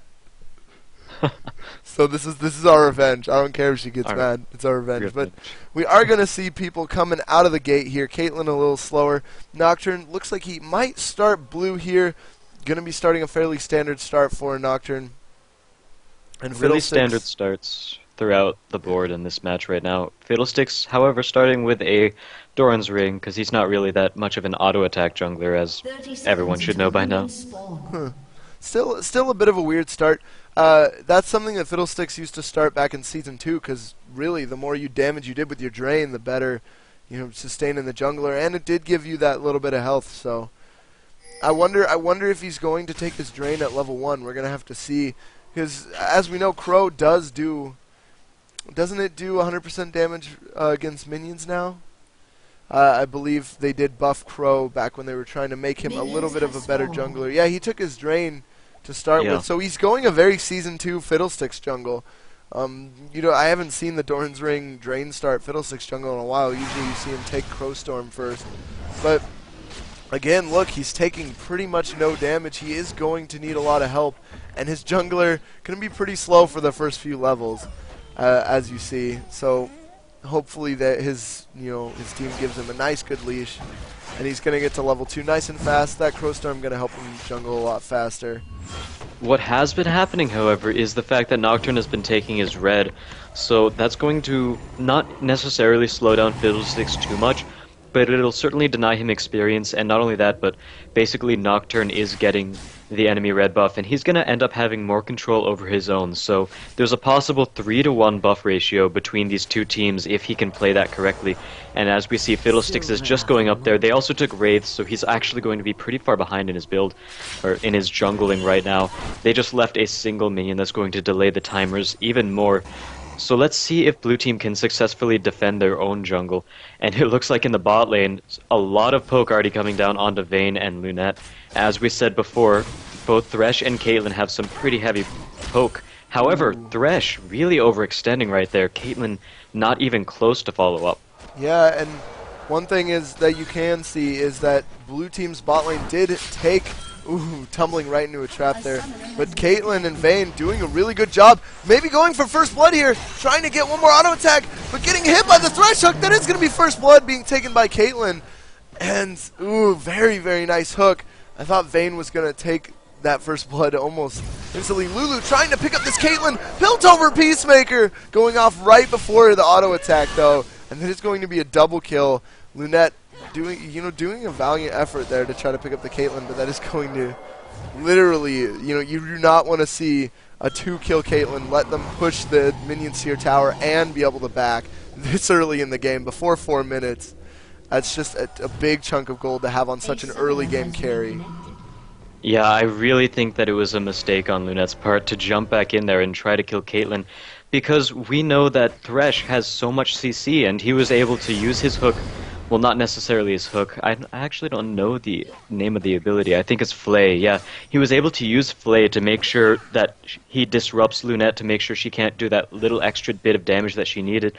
So jumping into that fight, really not the best idea. And on Vayne's part, really just not taking into account the fact that Caitlyn had barrier. I really don't think that if Vayne knew that she had barrier, she would not have flashed in there and tried to take the kill, because it was a very easy bait on Caitlyn's part, and now she's got first blood as well as a follow-up kill on Lulu. Definitely, we do see Caitlyn picking up a lot of damage, and it looks like they will go on. Ooh, gone Kha'Zix, but Kha'Zix, again, like I was saying earlier, tons of burst damage, able to burst down Kennen. Would have liked to see him just charge up his passive on his auto attack, and then stun him with the Q, and then I believe his E, not his lightning rush, but let me look that up. This is caster practice after all. Yeah, we can get brushed up on I believe abilities. his electrical surge. Yeah, using his thundering shuriken, getting his passive, using his passive thundering shuriken into his third proc of Mark of the Storm, which would have stunned Kha'Zix, possibly allowing them to, even if they didn't pick him up, it would have allowed Kennen to live at a distance. Alright, and Caitlyn, when she went back, she's already gotten a pickaxe, and now she's trying to make a kill happen. Taking a lot of damage. Lulu getting caught out here. One Peacemaker. That's all it's going to take. Going to take Caitlyn down. And Pantheon even picking up Sinju up in the top lane. I like Mr. Pockets. That's a funny name. Mr. Pockets. Yeah, but we are going to see Red Team showing a very dominating early game.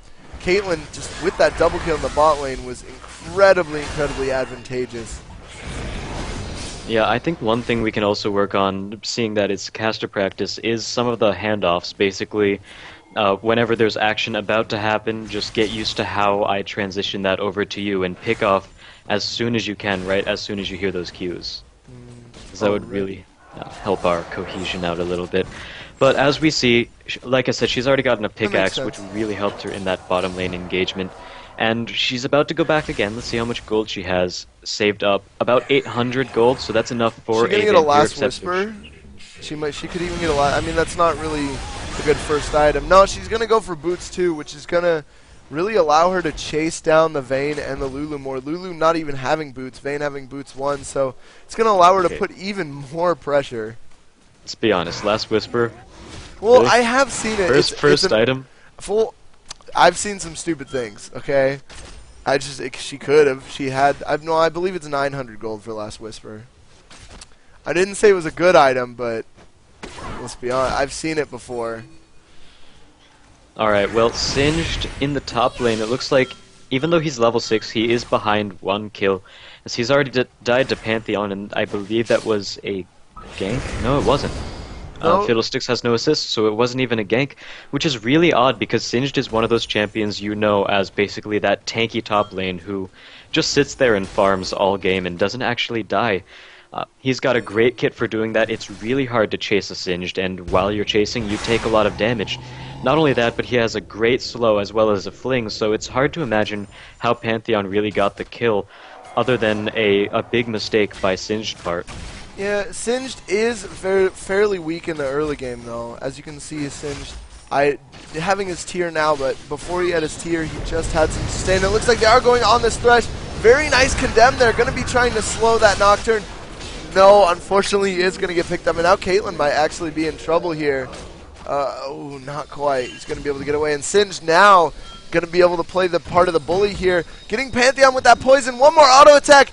Not going to be able to be picked up yet. One more auto attack or so. He is going to go down. Sin's going to be diving this tower. Pantheon trying to burst him down here. Going to be able to fling him and get away. Fiddlesticks just not getting there fast enough. Definitely not. And Fiddlesticks and Kennen are going up, so it looks like Singed might actually stay here. This is a pretty bad idea for him as he's really going to be able to get picked up. And here comes Fiddlesticks up in the top lane. Yeah, this just isn't far. Here comes Kennen with the Lightning Rush, popping his ult. Going to be getting the stun on him. Gets a Mark of the Storm proc every single second. And his ult does last for 6 seconds, so he's going to be able to stun him under the tower. The poison will make the tower target him. And Singe just overstayed his welcome just a little bit. Just a little bit, and by a little bit, we mean a lot. That was really not a smart thing for Singe to do because he knows, alright, we haven't seen Fiddlesticks in a while, and he should have realized that Ken was not in mid, and he had absolutely no wards leading up to his part of the up to the top lane in the enemy's jungle, so he had no way of knowing whether or not he was safe. So continuing to stay up there and pushing out wasn't a good idea. Comes a man drop coming down in the bot lane here. Pantheon instantly blowing up Lulu, trying to take down this Caitlyn here. Very nice 90 caliber net. Vayne still chasing, does have her passive Night Hunter, going to be able to let her catch up, but now she doesn't have it anymore. Thresh just needs to hit this hook. No, looks like they're going to disengage. No, Pantheon wants blood. Oh, he might go for a tower dive here as well. And here he comes. Yeah, here he's going to go for the tower dive here. Gets the jump. Exhaust going down on Vayne to stop a lot of damage. Mr. Pockets taking that lantern right out of there. That is going to be a double kill, 2 for 1. Vayne, still very nice job of her picking up that little extra kill there. That was a good job on Pantheon as well to basically say, alright, we're going to make sure we take this lane and force Vayne out of it. Basically say, alright Vayne, I know you're a late game carry, but we're not going to let you get to the late game. They've already got 2 kills on her. Caitlyn is very far ahead of her in terms of her build. There's a Bloodthirster on the part of Vayne, but at the same time, Caitlyn has got boots on top of that. She's gotten the Vamp Scepter to boot, and also a Doran's Blade, which is going to help her early game damage as well as sustainability. Vayne opting to go for just the complete rush towards late game by going that BF sword first, and she's not going to have quite the tankiness to deal with Thresh and Caitlyn at this moment. One thing I have to say though is, if they do get to the late game, blue team has a massive advantage here.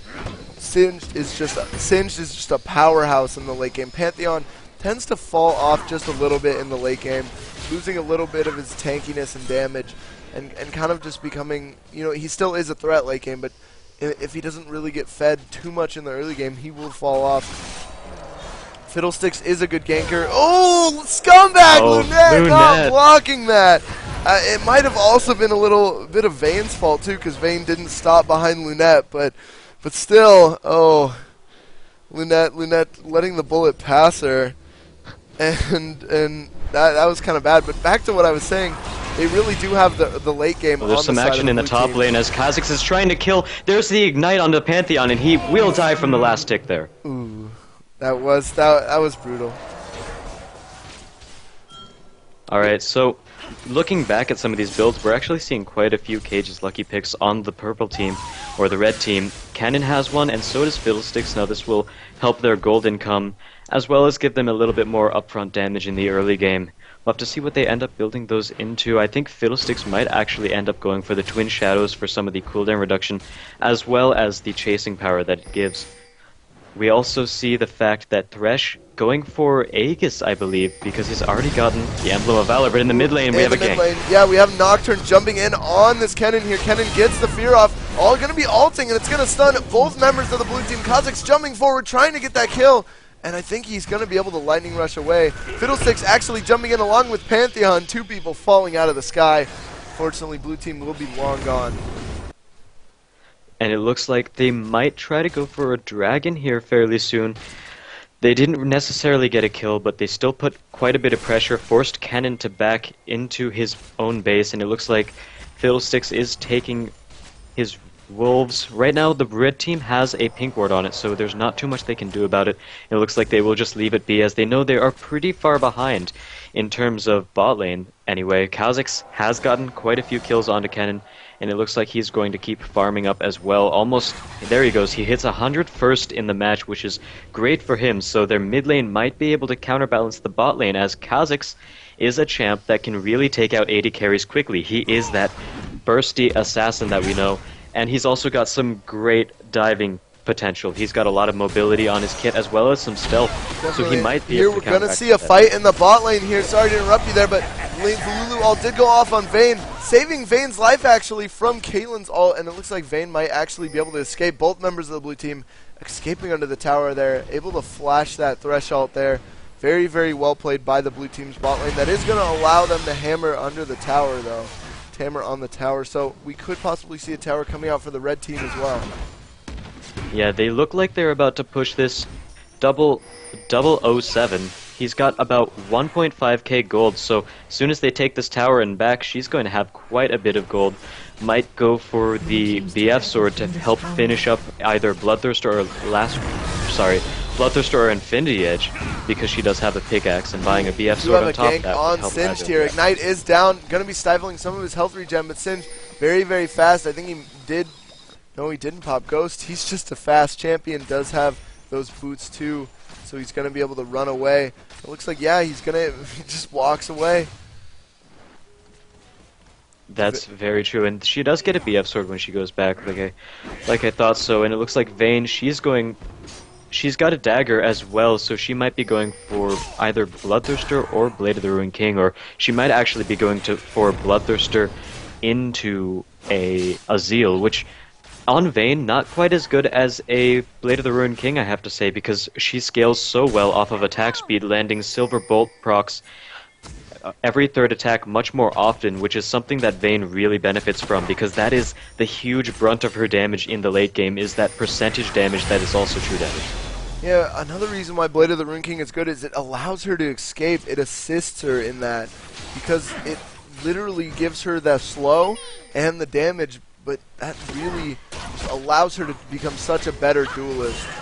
So that's just an all-around good item. Bloodthirster also giving her slightly more sustain in prolonged fights. But Pantheon jumping in the bot lane, getting stunned and knocked up. Exhaust going down on him. In the mid lane, Singed killing Kennen, but back down to the bot lane. We have 3 members of the red team chasing down the blue team's bot lane here. Pantheon looks to be diving the tower. Nocturne did ult, but it looks like Thresh will jump in. Caitlyn trying to survive Vayne here. Vayne doing an extremely good job getting that sustain, and she is now back up. Thresh now in the worst position ever, going to be suiciding. Don't know why he even tried to flash there. It wouldn't have been a suicide, so I don't know what he was doing. And blue team slowly working their way back in this game. That was really a big throw by the red team. They didn't need to put that much pressure down on the bot lane. They already had Caitlyn farmed and fed over Vayne. They just gave Vayne a triple kill, bringing her effectively back into the game. All they really needed to do was put a little bit of pressure down on that bot tower, but they really, really didn't need to dive the tower, which is the main reason why they ended up losing that fight, is because they took something and they thought they had a bigger lead than they actually had, and it really backfired. And now blue team also has a dragon as well, even further advancing their gold, and now they're in the lead as well. They're in the lead with kills, towers, and gold, so that's a great comeback by them, and facilitated mainly by Kha'Zix, I have to say. Yeah, Kha'Zix has been doing a good job, and he's been putting a lot of pressure on mid lane, so I'd have to definitely agree with you. And he is backing with quite a substantial amount of gold. We're going to have to see what he's going to pick up. Bot lane, we do have a short engagement here. Vayne does get exhausted. Now Thresh, not sure what he's doing, trying to solo Vayne and Lulu. Actually, Vayne taking a lot of damage, but Lulu all does go down. Thresh will go down, and now they are pursuing Caitlyn. Caitlyn does have, or Vayne does have the Night Hunter, but it's going to be stopped by that net. Net's a very powerful slow and a knockback for Caitlyn, so going to allow her to get away. The bot lane for red team once again overestimating their lead, or it was a lead. Now the blue team is pretty far ahead. Vayne has 6 kills, more farm, and she is once again also a late game carry. So effectively she's been brought back into this game and is now stronger than Caitlyn, which is something that the red team should never have done. They really should have played that a lot more carefully, and they now see why it affected them, and hopefully they realize, wow, we're not quite as far ahead as we thought we Pantheon were. getting caught out here. Very nice flash, trying to evade that fling, but he's going to go back in. His Hex Trigger going to proc. Here comes Fiddlesticks, surprise jumping into the fight, getting almost bursted down by Kha'Zix. Kha'Zix choosing to go back in, getting a double kill, getting stunned by Kennen. This could be a double kill for the red team as well, though. Very nice reaction by Kennen, almost being taken down himself, but his ult getting just the right stun off, so they were literally just trapped under the tower with Caitlyn and Thresh's help.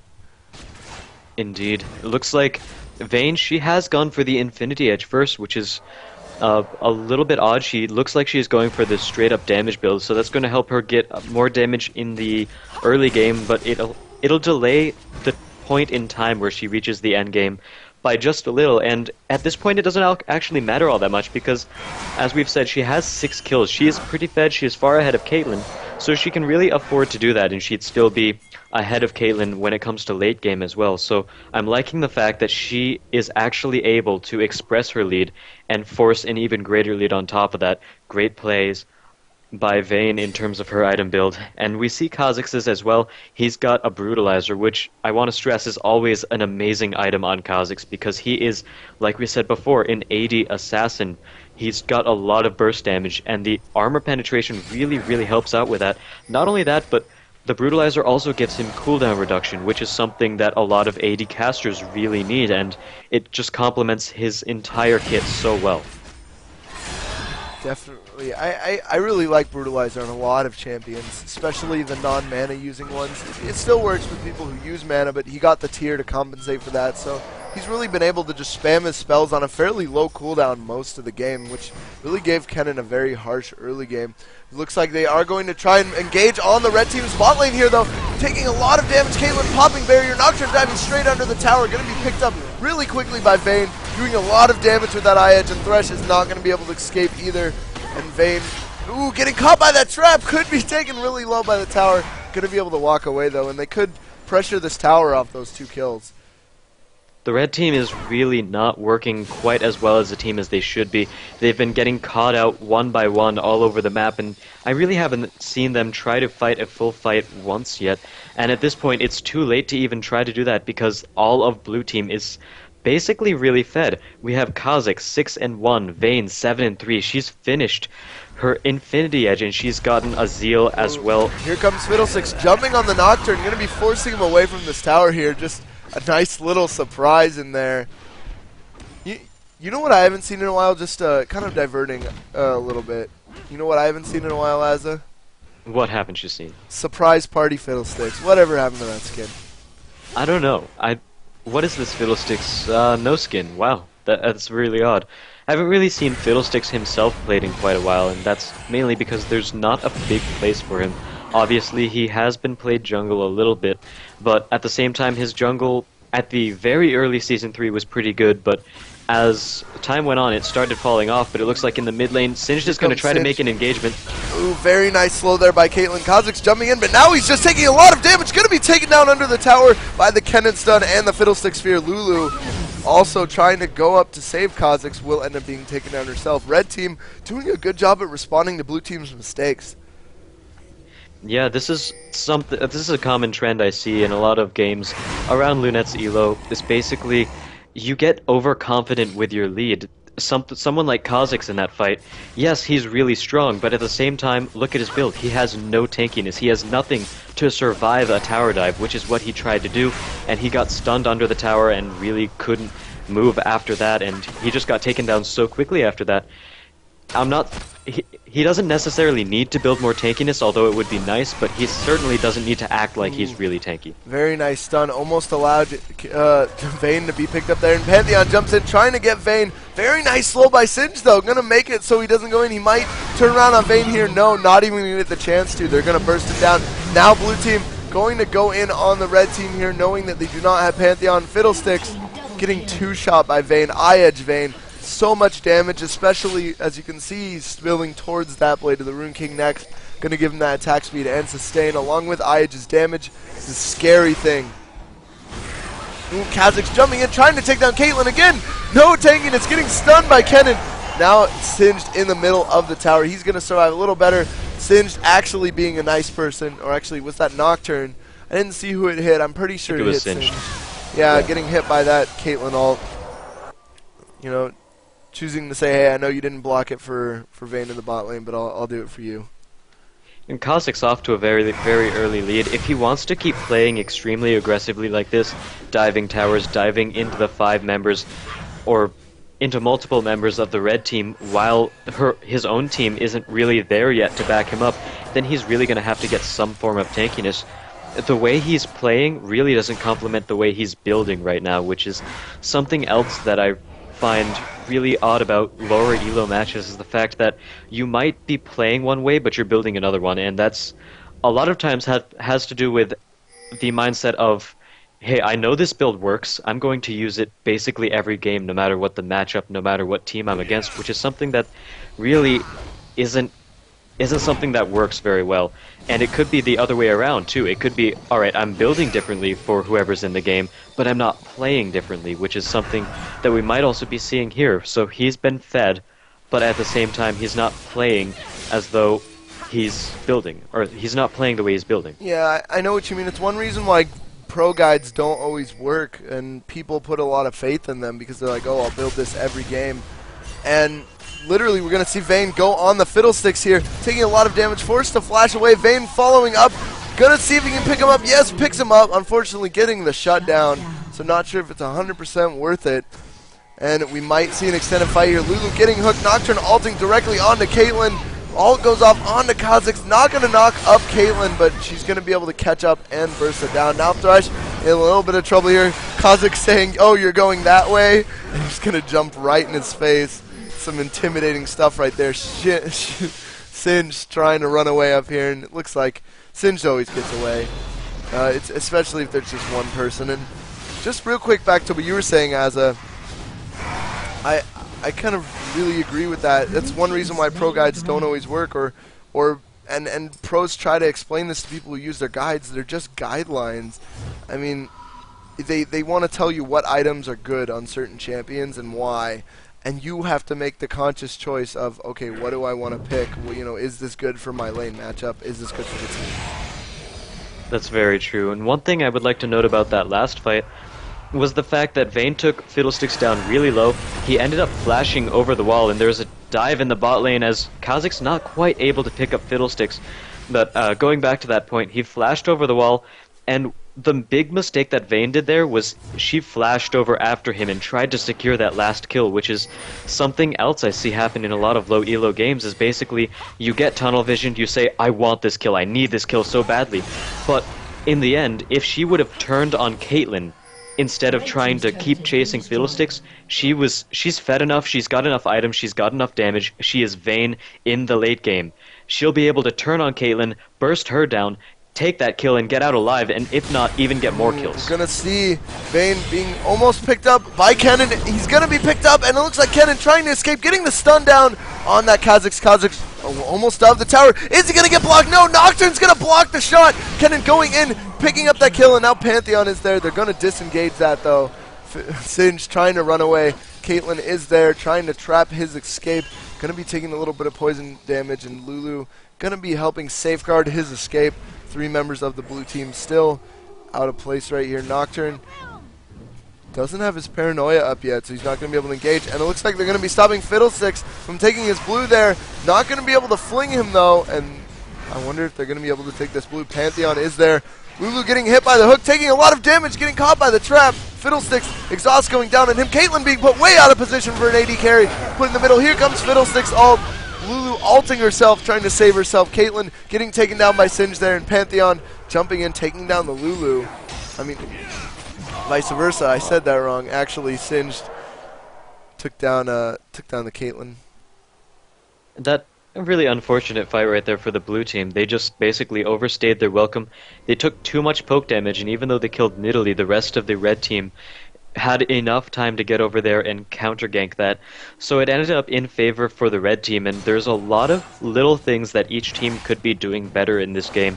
Instead of fighting that extremely long drawn out engagement in the enemy jungle, what the blue team can be doing right now is sending 4 people to push top or bot and sending Singed to push mid or whatever lane isn't being pushed by the 4 members, because in a straight up 4v4 engagement out in the open where everyone's at full health, the blue team will win that engagement without Singed. They do have enough tankiness with Nocturne there. He's got a Frozen Mallet, he's got a little bit of armor as well as magic resist, and a Sightstone on top of that, so he can tank quite a bit before he actually dies. Obviously not as much as Singed, but he can tank enough for Kha'Zix to get in the back line and burst down Caitlyn. He can tank enough for Vayne to do a ton of damage to whoever she gets in range of.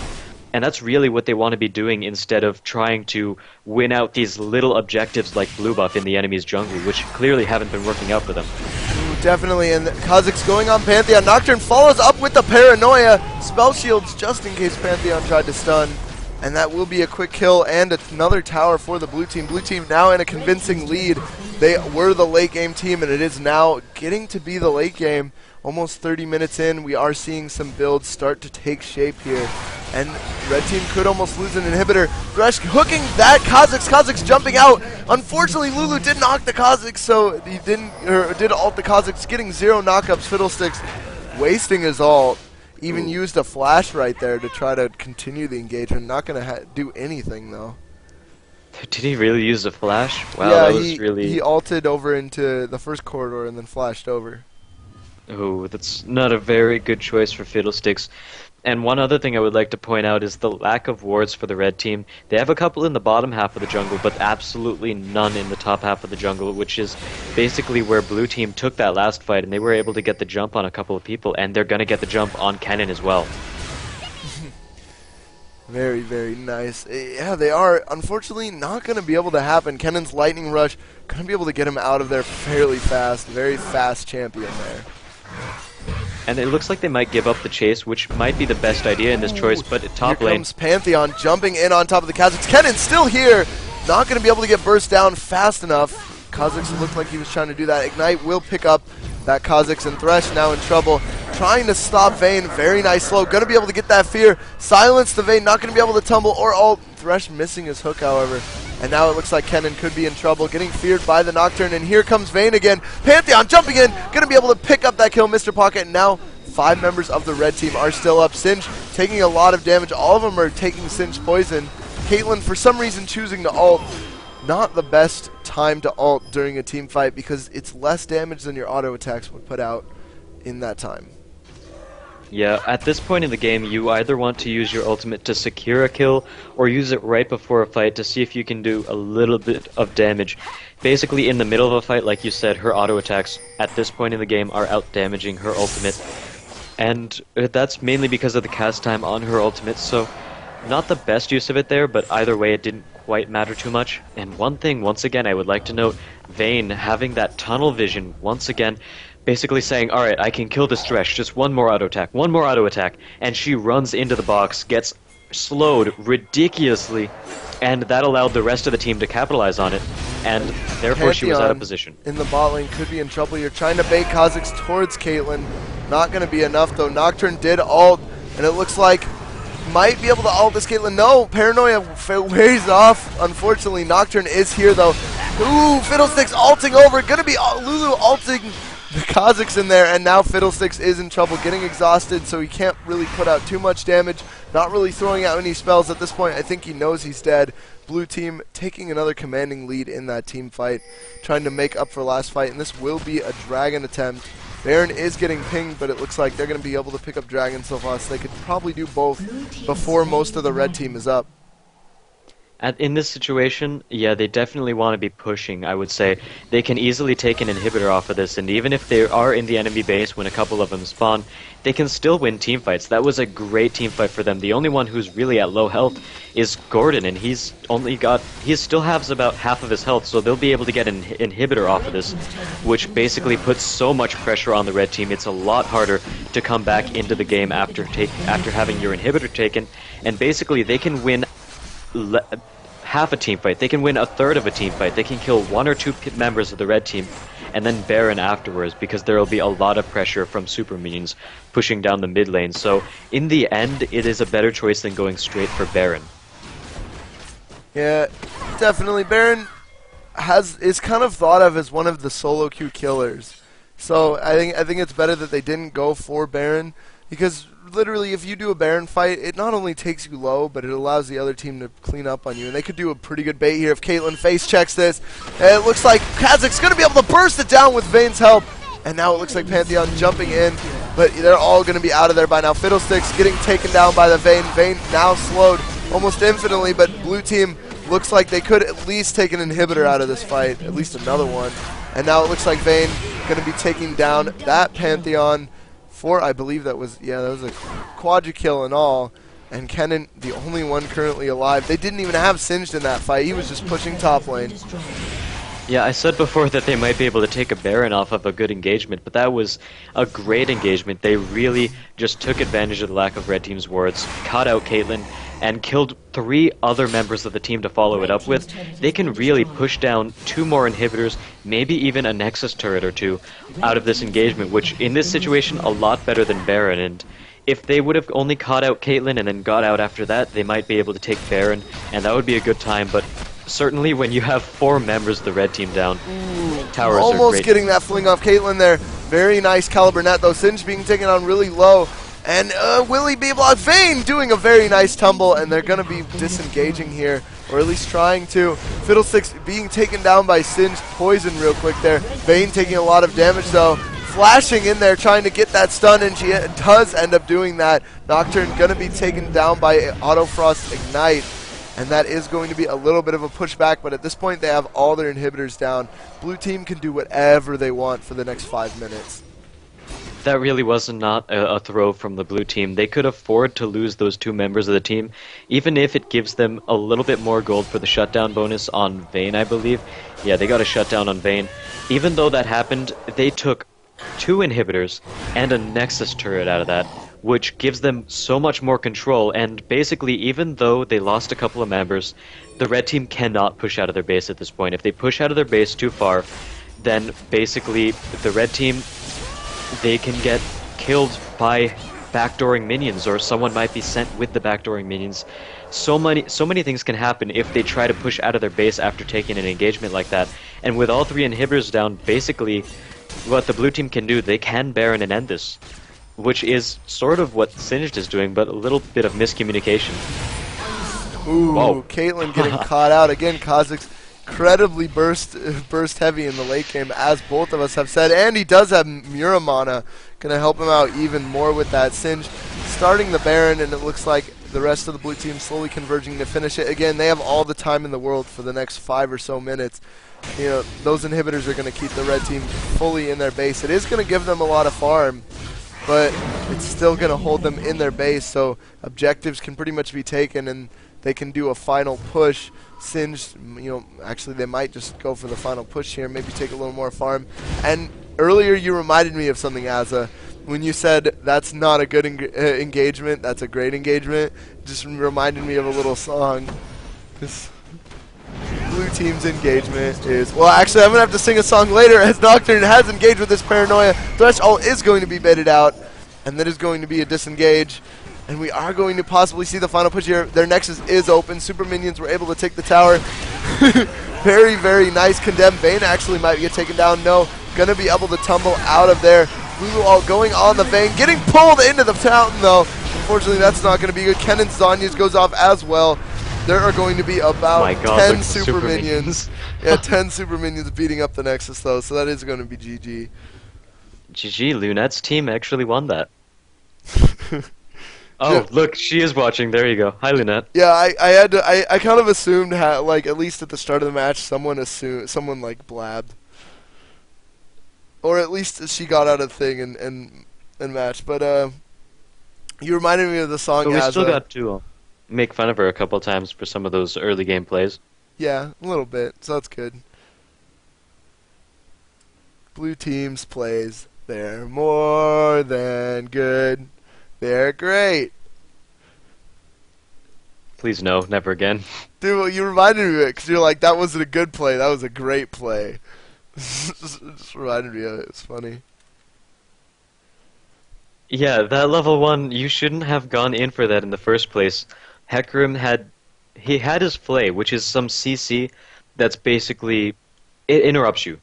Complete interrupting CC. And you basically gave Caitlyn the second kill. Ultimately, it didn't matter, as they threw their lead hard. Oh god, they tower dove a couple times, they overextended, they got ganked. Wow. Did I forget to do that last game? What? Line up the champs? I thought I did. I don't know. Someone mentioned, I don't know, anyone in the chat? Did I forget to line up the champs? Oh, apparently I did. Oops. That's something I need to work on too. Lining up the champs every match. Scrub. Well, this is caster practice. I'm a bad streamer. I'm not a bad streamer. More games. I am going to do one more, actually. We are going to be doing one more game here. My voice. Huh? But my voice. Oh, your voice. I've been solo casting for the last hour and a half.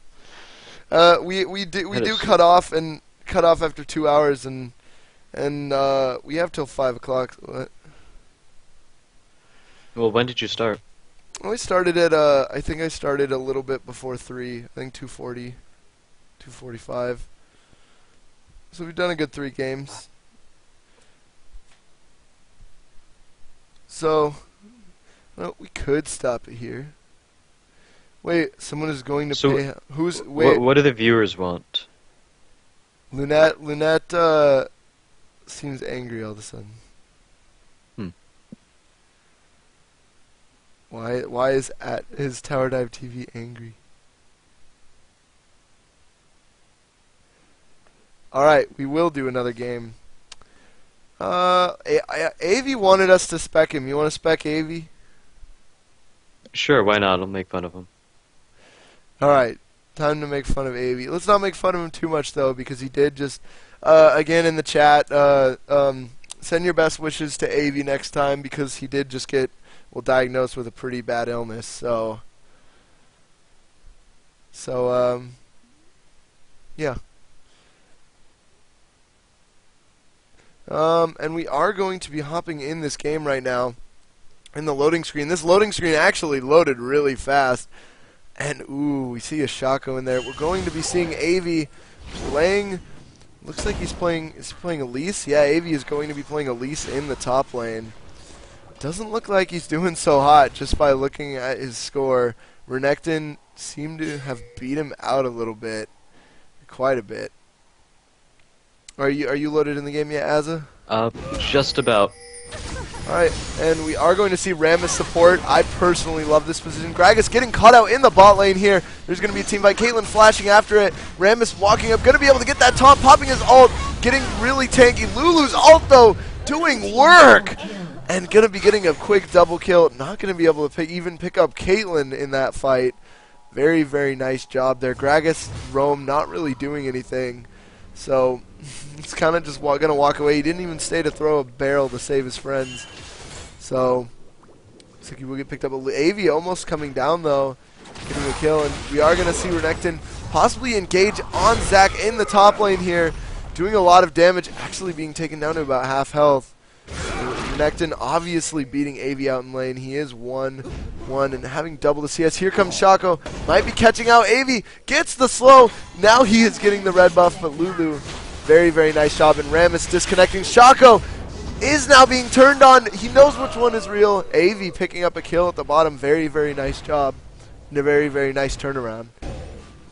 And that was a great job right there. And it looks like he's going to go back in for more action. Still gets hit by that repel, and Gragas deciding to stand still. Ooh, Avi getting the speed up from Lulu and able to run away.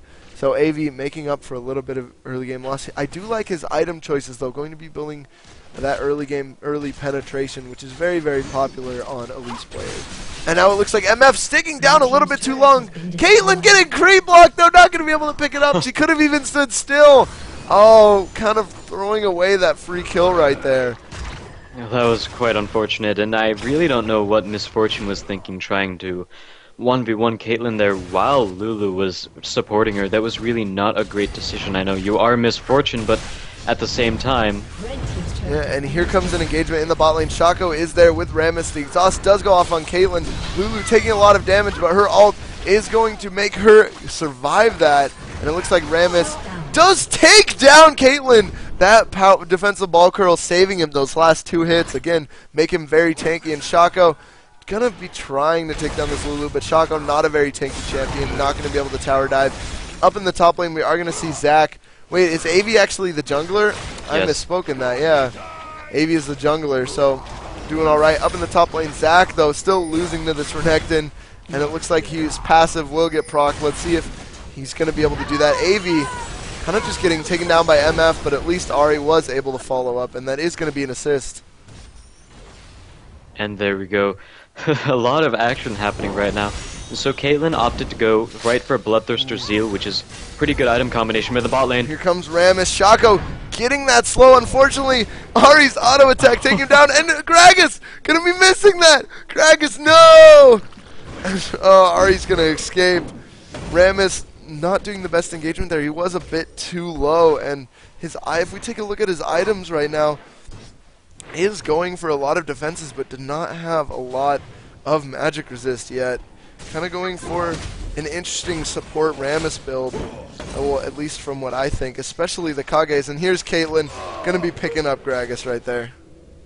a lot of people overstaying their welcome down in this game right now. 21 minutes in, the score is actually pretty even. I think there's a little bit more that the blue team can be doing to further their lead. They've been getting some pretty nice engagements down in the bot lane for quite a while. However, I haven't really seen any action happen towards Dragon. Most people are past level 10, so they have the apps to do that. Ooh, and it looks like bot lane, we are going to have an AD carry duel. It looks like Misfortune did use that cutlass there. I don't know what Caitlyn did there. Maybe decided that it wasn't worth it to run and she wanted to die. I'm not sure, but it looks like there's action in the mid lane, and Shaco is taking drag. Yeah, Shaco can actually take Dragon at level 6 by himself, so he is level 9. It's going to be able to let him take it really easily. And both teams doing very evenly. Some teams will win some fights, some teams will win other fights. You know, we're really seeing kind of the game it's kind of on the top of this wedge here, and it hasn't tipped in anyone's favor yet. Looks like Renekton might be got out in the top lane. Yeah, Will. No, he's just going to be doing that. Ari lots is of looking to go on her way up there as well, but however, Shaco is almost there. We'll have to see what happens. Yeah, we will, Zach. Poking down this Renekton. Ari, landing that charm! Going to be engaging with her ultimate. Elise is there as well. Elise hitting the stun. Zach hitting his knock-up using his ultimate. Here comes Shaco, though, and Gragas knocking them out of the tower. Zach is actually going to live. Gonna be hitting that barrel, though. Elise does use Repel. Very, very smart juke there by Avi, actually. But Gragas does have his flash. Ooh, using the stun. Oh, Misfortune comes in. Gonna be denying Gragas the kill, but Misfortune's gonna take it. No way he could have seen that coming, but very, very well played by Avi there, at least juking for a while. Yeah, that's very true. Unfortunately, as you said, Misfortune came up there, not really any means to see that. However, since Misfortune has been up there, bot lane has been pushing quite a bit. They're almost at the second tier tower at this point, putting a lot of pressure on Rammus as well. Blade of the Ruined King built on Misfortune, which is an item that I can see working. However, I do like the Bloodthirster sort of Black Cleaver build a little bit better from Misfortune, because a Black Cleaver is one of the items that Misfortune works really well with, because if she lands her ultimate on an entire team, that is an entire team's worth of armor shred. And we're going to see Rammus ghosting here. Again, you just can't escape the dude. Gonna flash away, though, not that quick with his ton. Unfortunately, Shaco getting the slow. All it's going to do is delay the inevitable, and Caitlyn misses a flash. Gragas being forced to jump away there, and we will see... Looks like they wanted to go for Dragon, but realized it was gone. Alright, and looking at this, Gragas poking around a little bit. He's very low on health, so might not be the best idea, but Renekton's mid. And not quite an engagement going to be happening there. However, we do have a little bit of a dance. I'm not sure what they're dancing for. Dragon is down, and there's not really anything that blue team can do to contest the blue buff that's happening here. And it looks like Rammus is about to take that right now. There you go. Yeah. And they might actually go for Shaco. Catching Shaco out. Avi is right there to follow up, but it looks like Gragas baiting a little bit. And we could see a fairly big fight here. Yeah, using that Gragas ult. Gragas going to be diving directly towards Avi. Ari trying to survive here, but gonna actually stop, realizing that she's dead. Ooh! Rammus getting stopped by the wall. Very nice flash by Avi. Going right into a Caitlyn, though. Avi turning around. Very, very smart. And the repel! It's going to save his life. Lulu's going to get there to ult. Very, very well played there. Avi must be on his game today, because he's doing really well with Elise. And it looks like Caitlyn, she might be a male player, but she's on her way to try to catch out Renekton.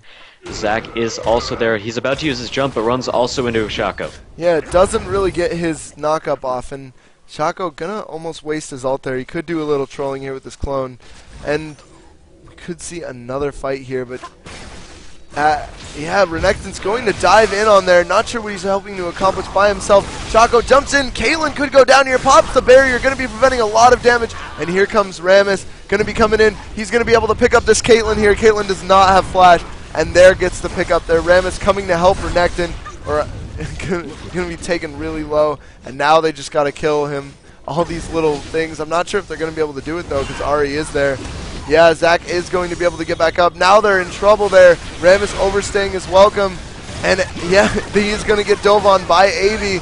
And that is a double kill with Gragas's ult. Very, very nice explosive cast. MF was in trouble there, but AV gets picked up. Gragas doing work to clean up that team fight with his massive AoE damage.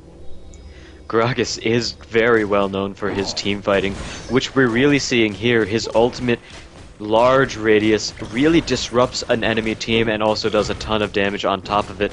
And not only that, but his Q, his barrel roll, also does quite a bit of damage as well.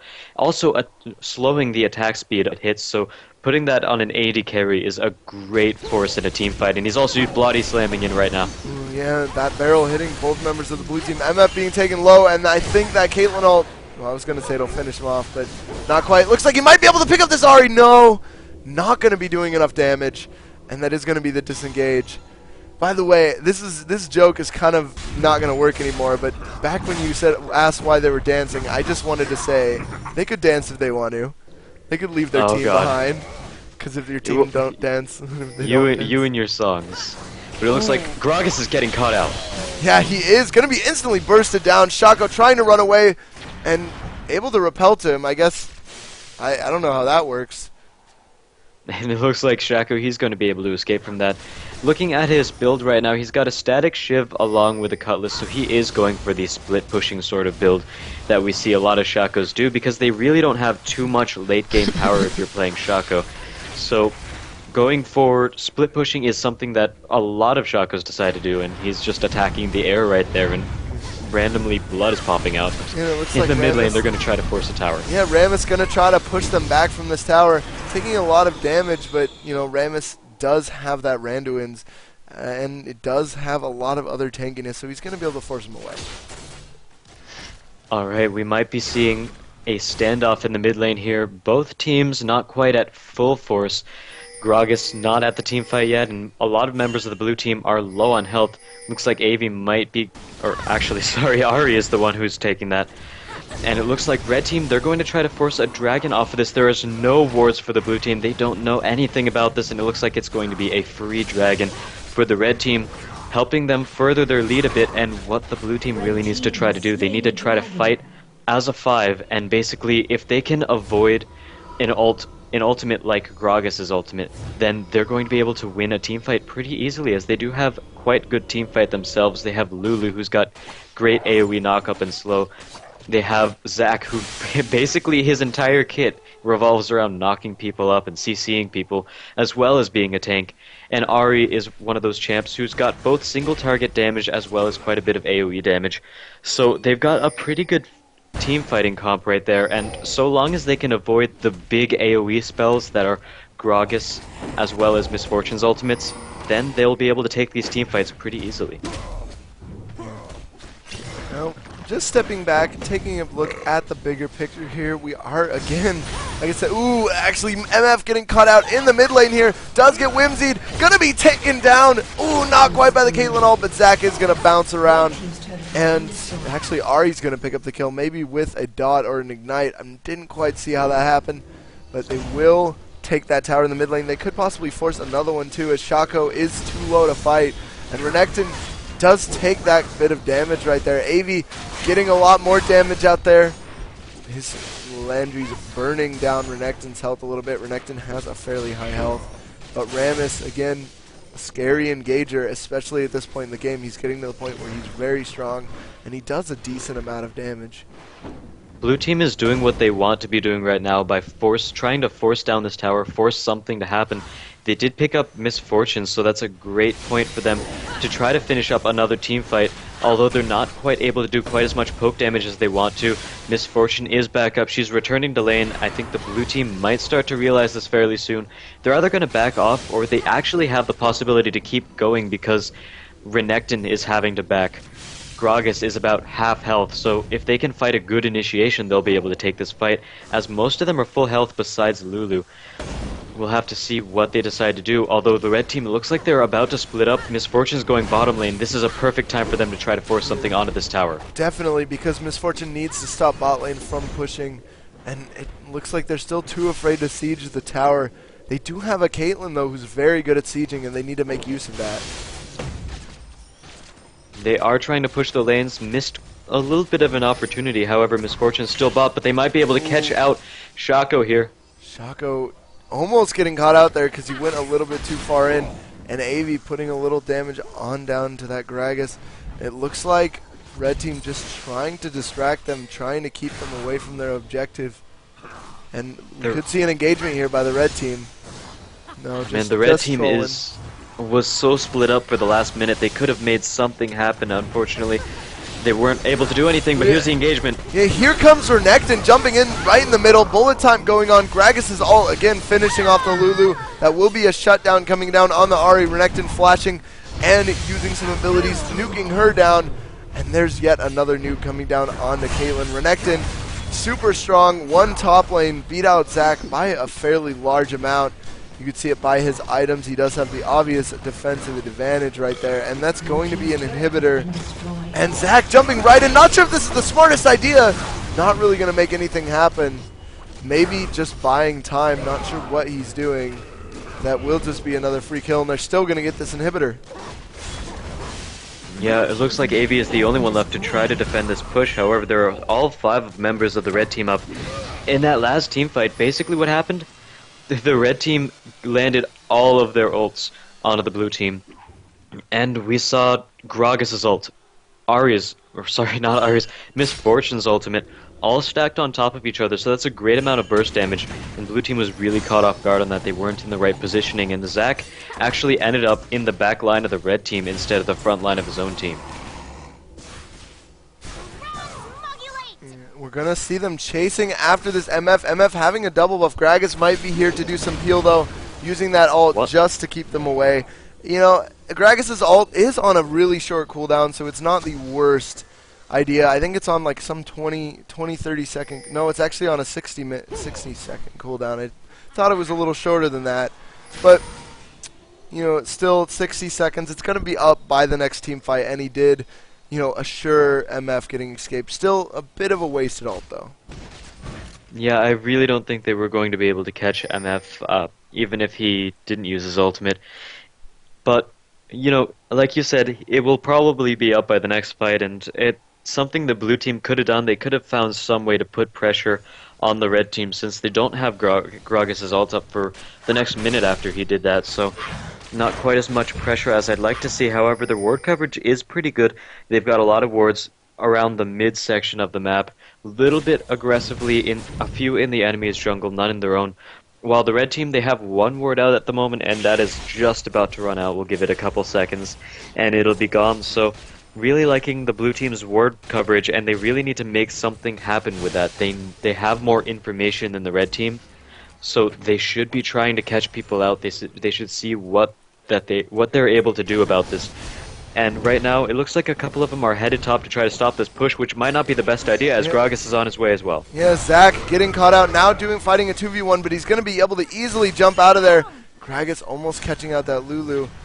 And they just, at this point, want to take this blue buff. Did MF steal that from Ahri? Not sure if you know. It looks like Ahri did get her blue buff. And we could see an engagement at any time. Shirelia's, it was blown for the Blue Team, so they're not going to have that open to them. Rammus does have Shirley, so we're going to see the engagement by Shaco.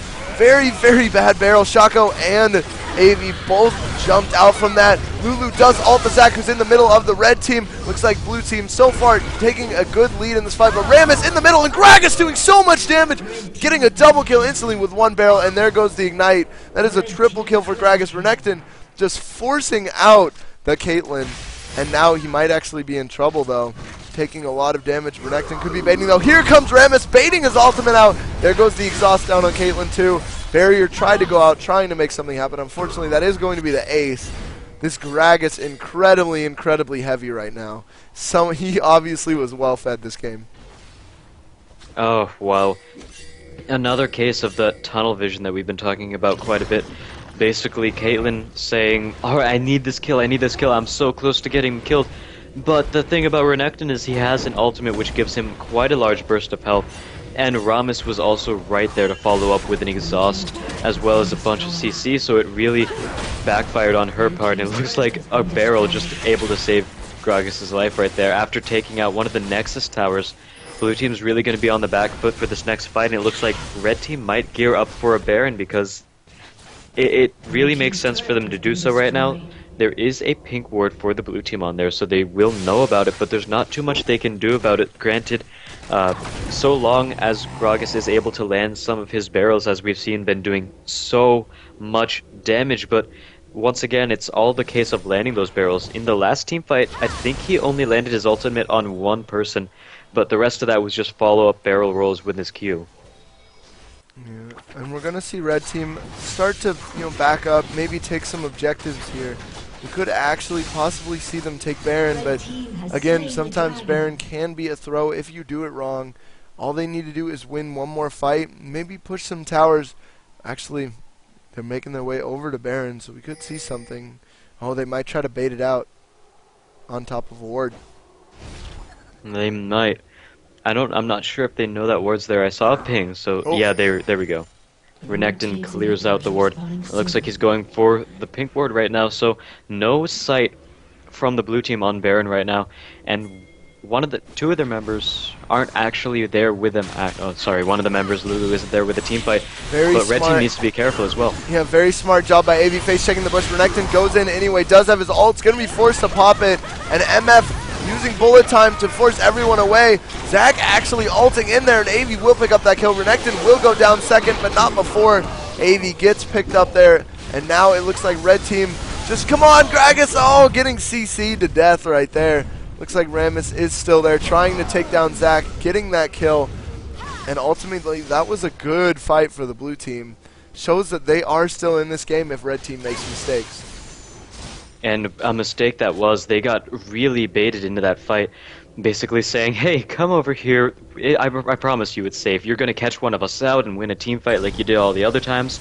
But the thing is, they had no sight into that far bush that they were fighting into, so there was just a lot of AoE that was able to get pushed out from the blue team that helped them win that team fight. So we'll see if they're going to be able to push back their advantage right here. Ahri is certainly trying to do something, whereas Caitlyn is taking raids. Not a very good idea right now. This late in the game, it's definitely more important to take towers to get pushing done rather than try to farm your own jungle. One thing she could do is she could take the enemy tower and then back and then take her own red buff after that tower's already dead, but Ahri's going to pay the price. Yeah, Rammus, again, late game is where he shines. He's so strong in the late game. And Shard of True Ice is an interesting item. It's going to allow him to actually keep people in the vicinity of his ultimate, keep people around him, for just a little bit longer. So that's actually an interesting buy. And he does have that Sight Stone. It does have that Shurelius for the engagements. His Powerball, very fast. And I believe, yeah, he does take Ghost. And this will be a Baron for the red team. Ooh, a Baron is really going to help them close out this game. It's going to give them extra attack damage as well as ability power, along with some extra health and mana regen. So that's going to help them win these next fights pretty easily. Renekton had DC'd for a little bit, but he is back, so he's going to be able to do something. Rammus actually backing, not the best idea if I do say so myself, but it looks like Gragas is trying to catch Zac out. Yeah, using a lot of his abilities. Shaco is there too, try to get that slow. Using his ult, holding him in place, and there is going to be the ignite onto Zac. Barrel picking up the kill.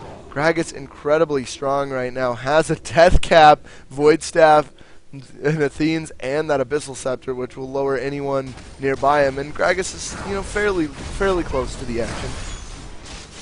And like I said before, there's a lot of catching out happening in this entire game. And that time, Zac is down. That is the blue team's tank. The red team, if they fight a good fight, if they get a good initiation, they can easily take the rest of this fight and win the game off of that. Because Zac, like I said, their main tank is down for the next 30 seconds. This is the time, and Rammus is going to try to make something happen. Yeah, Rammus, very good engager, and even then, people are scared when he shows his face. Looks like they're going to be able to take this inhibitor at the least if an engagement doesn't have Pop Shurelius and Pop's True Ice. Not sure why he stopped to do that, and it looks like they might try to push yet another tower here. I know, blue team have all their members, actually everyone but Zac up. Zac's still down. It's at this point in the game when death timers are almost a minute long. That is going to be another tower. Rammus popping Ghost. Going to be popping that Randuin's on Caitlyn and the exhaust. Going to be catching her out. Getting bursted down. And unfortunately, Caitlyn's going to be able to flash away. Gragas Barrel not going to be enough either. Elise and Zach still in the middle of their team. Gragas and Renekton trying to fight that down. And they're going to be backing. I'm not sure if they're going to be able to take this inhibitor. Yeah, and the rest of the team will get away. That was a 1 for, I believe, nothing exchange. And wow, the red team just once again overstaying their welcome just a tiny bit there. They took a little bit too much damage while they were trying to retreat, which is something that, you know, a lot of teams end up doing. But it looks like Gragas tries to flash for AV. Repel, however, is going to be able to turn it back on him. And he misses his barrel. AV now doing a lot of damage. Renekton not quite blocking that. I thought he was in the range, but he didn't. Now Renekton going onto this AV, trying to pick up the kill here. He really wants to pick up the kill. His ult and an ignite will do the trick. And now Shaco gonna try to take down Zach. Ends up doing it, and now Renekton, ooh, dangerously strong, gonna be able to dive onto Caitlyn. But Ari, CCing Renekton, his ult is now off, gonna be taking so much damage. And that is gonna be a double kill for Caitlyn, and an ace. Good thing Rammus and Misfortune are back up. Yeah, it looks like they're going to try to stop delaying this, or they're going to try to start delaying this push. They're going to try to stop the push itself. But it looks like this time Caitlyn is actually deciding to push, and Misfortune is getting bursted down here. Yeah, gonna be able to get away, turns and uses that bullet time. Rammus now chasing the Ari, gonna be able to catch her and going on top of her. Ari taking a lot of damage, and that True Eyes. I think Rammus might actually get the kill here, yeah. Again, Rammus, his late game, solo even carries. He's truly strong. He is truly strong. Looks like Misfortune has built her Black Cleaver at this point, so that's once again a very good item on Misfortune. She's going to be able to stack that armor shred on her ultimate to whoever she hits in a team fight, and that's such a large AoE that it's really going to help their entire team out in those team fights. And not only that, but we also have Shaco and Renekton, who both do attack damage, physical damage. So, Black Cleaver, wow, just trying to say Blade of the Ruined King. Blood Cleaver sounds cooler. Blade of the Blood Cleaver, there you go. But it looks like, like I said, that's going to be able to make her entire team more powerful against the red team. And a lot of disconnections from the red team, having quite a few internet problems. They are still winning this game, however. They're pretty set on gold. They've got quite a bit of a gold lead. However, at this stage in the game, a lot of people are completing their builds. Caitlyn, for instance, has her full build right now. The only thing she's missing is tier 3 boots.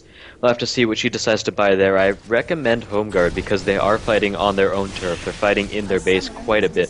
So that's really going to help them, and more connection issues. Yeah, either the Riot servers are screwy or people's internets are screwy. I'm usually the second one because people like to blame the Riot servers a little more than they're actually at fault, even though they're not really, you know, the best 100% of the time. And it looks like Shaco gonna try to burst down AV. AV being bursted down, Shaco having to jump for the last minute there. MF getting literally a little charm in her face right there. Very, very good charm, and that is going to end up winning them the fight. Actually, here comes Zach. Renekton is there, however. His ult is up, and we could see a bigger engagement here. Caitlyn being taken down really low. Shaco attacking Caitlyn. Will get taken down. Very nice crit with headshot there. Renekton, come on. You can do this. Yes, that will be the kill. Sunfire Cape actually getting the kill right there. Not even having to blow his flash. And there we go. It looks like the red team, they're going to be able to push off of this lead. The only one they're missing is Shaco right now. Actually, Rammus is sitting back at their base. But at the same time, they do have 3 heavy pushers on their side. Yeah, and there goes the Zac passive. Zach's passive really good in a lot of situations. Not in this one when there are still 2 people alive. And that's the 3rd inhibitor. I think this game pretty much over at this point. Red team probably going to take the win here. Yeah, I have to assume so, and look at that damage on Ari, half her health with a single ultimate barrel from Gragas. He's going to try to land the follow-up, but unfortunately, going to juke around. Wow, double kill at the very end of the game. Ooh, very nice by Ari, going to pad her score a little bit. Yay, alright. She could always go to the forums and say it's not my fault. The red team going to be winning that game. So I think one of the main reasons that the blue team lost that game was the fact that they just weren't coordinated enough as a team. We saw a lot of times where one or two of them got caught out, and then the fight just snowballed in the red team's favor from that point. It would have been much better if they were actually able to fight a full 5-on-5 fight, and like I said before, they also needed to dodge Gragas' ultimate, which is really the big thing in that fight as well. So unfortunately, the blue team not able to pull back a victory after that game. Yeah, and that unfortunately will be the last game for Casted Games Night. We have been going for a steady, a little bit over 2 hours now. Everyone, this has been Sakimans. Thank you for watching. Remember, like, follow, subscribe, all that social media jazz. You can see all of our Twitter, our YouTube, and our new website. Please go check that out. I believe, are the accounts able to be made by viewers yet? I believe so. Yeah, and there's a link to a new website there too. And it's a pretty cool, cool website. I like the design.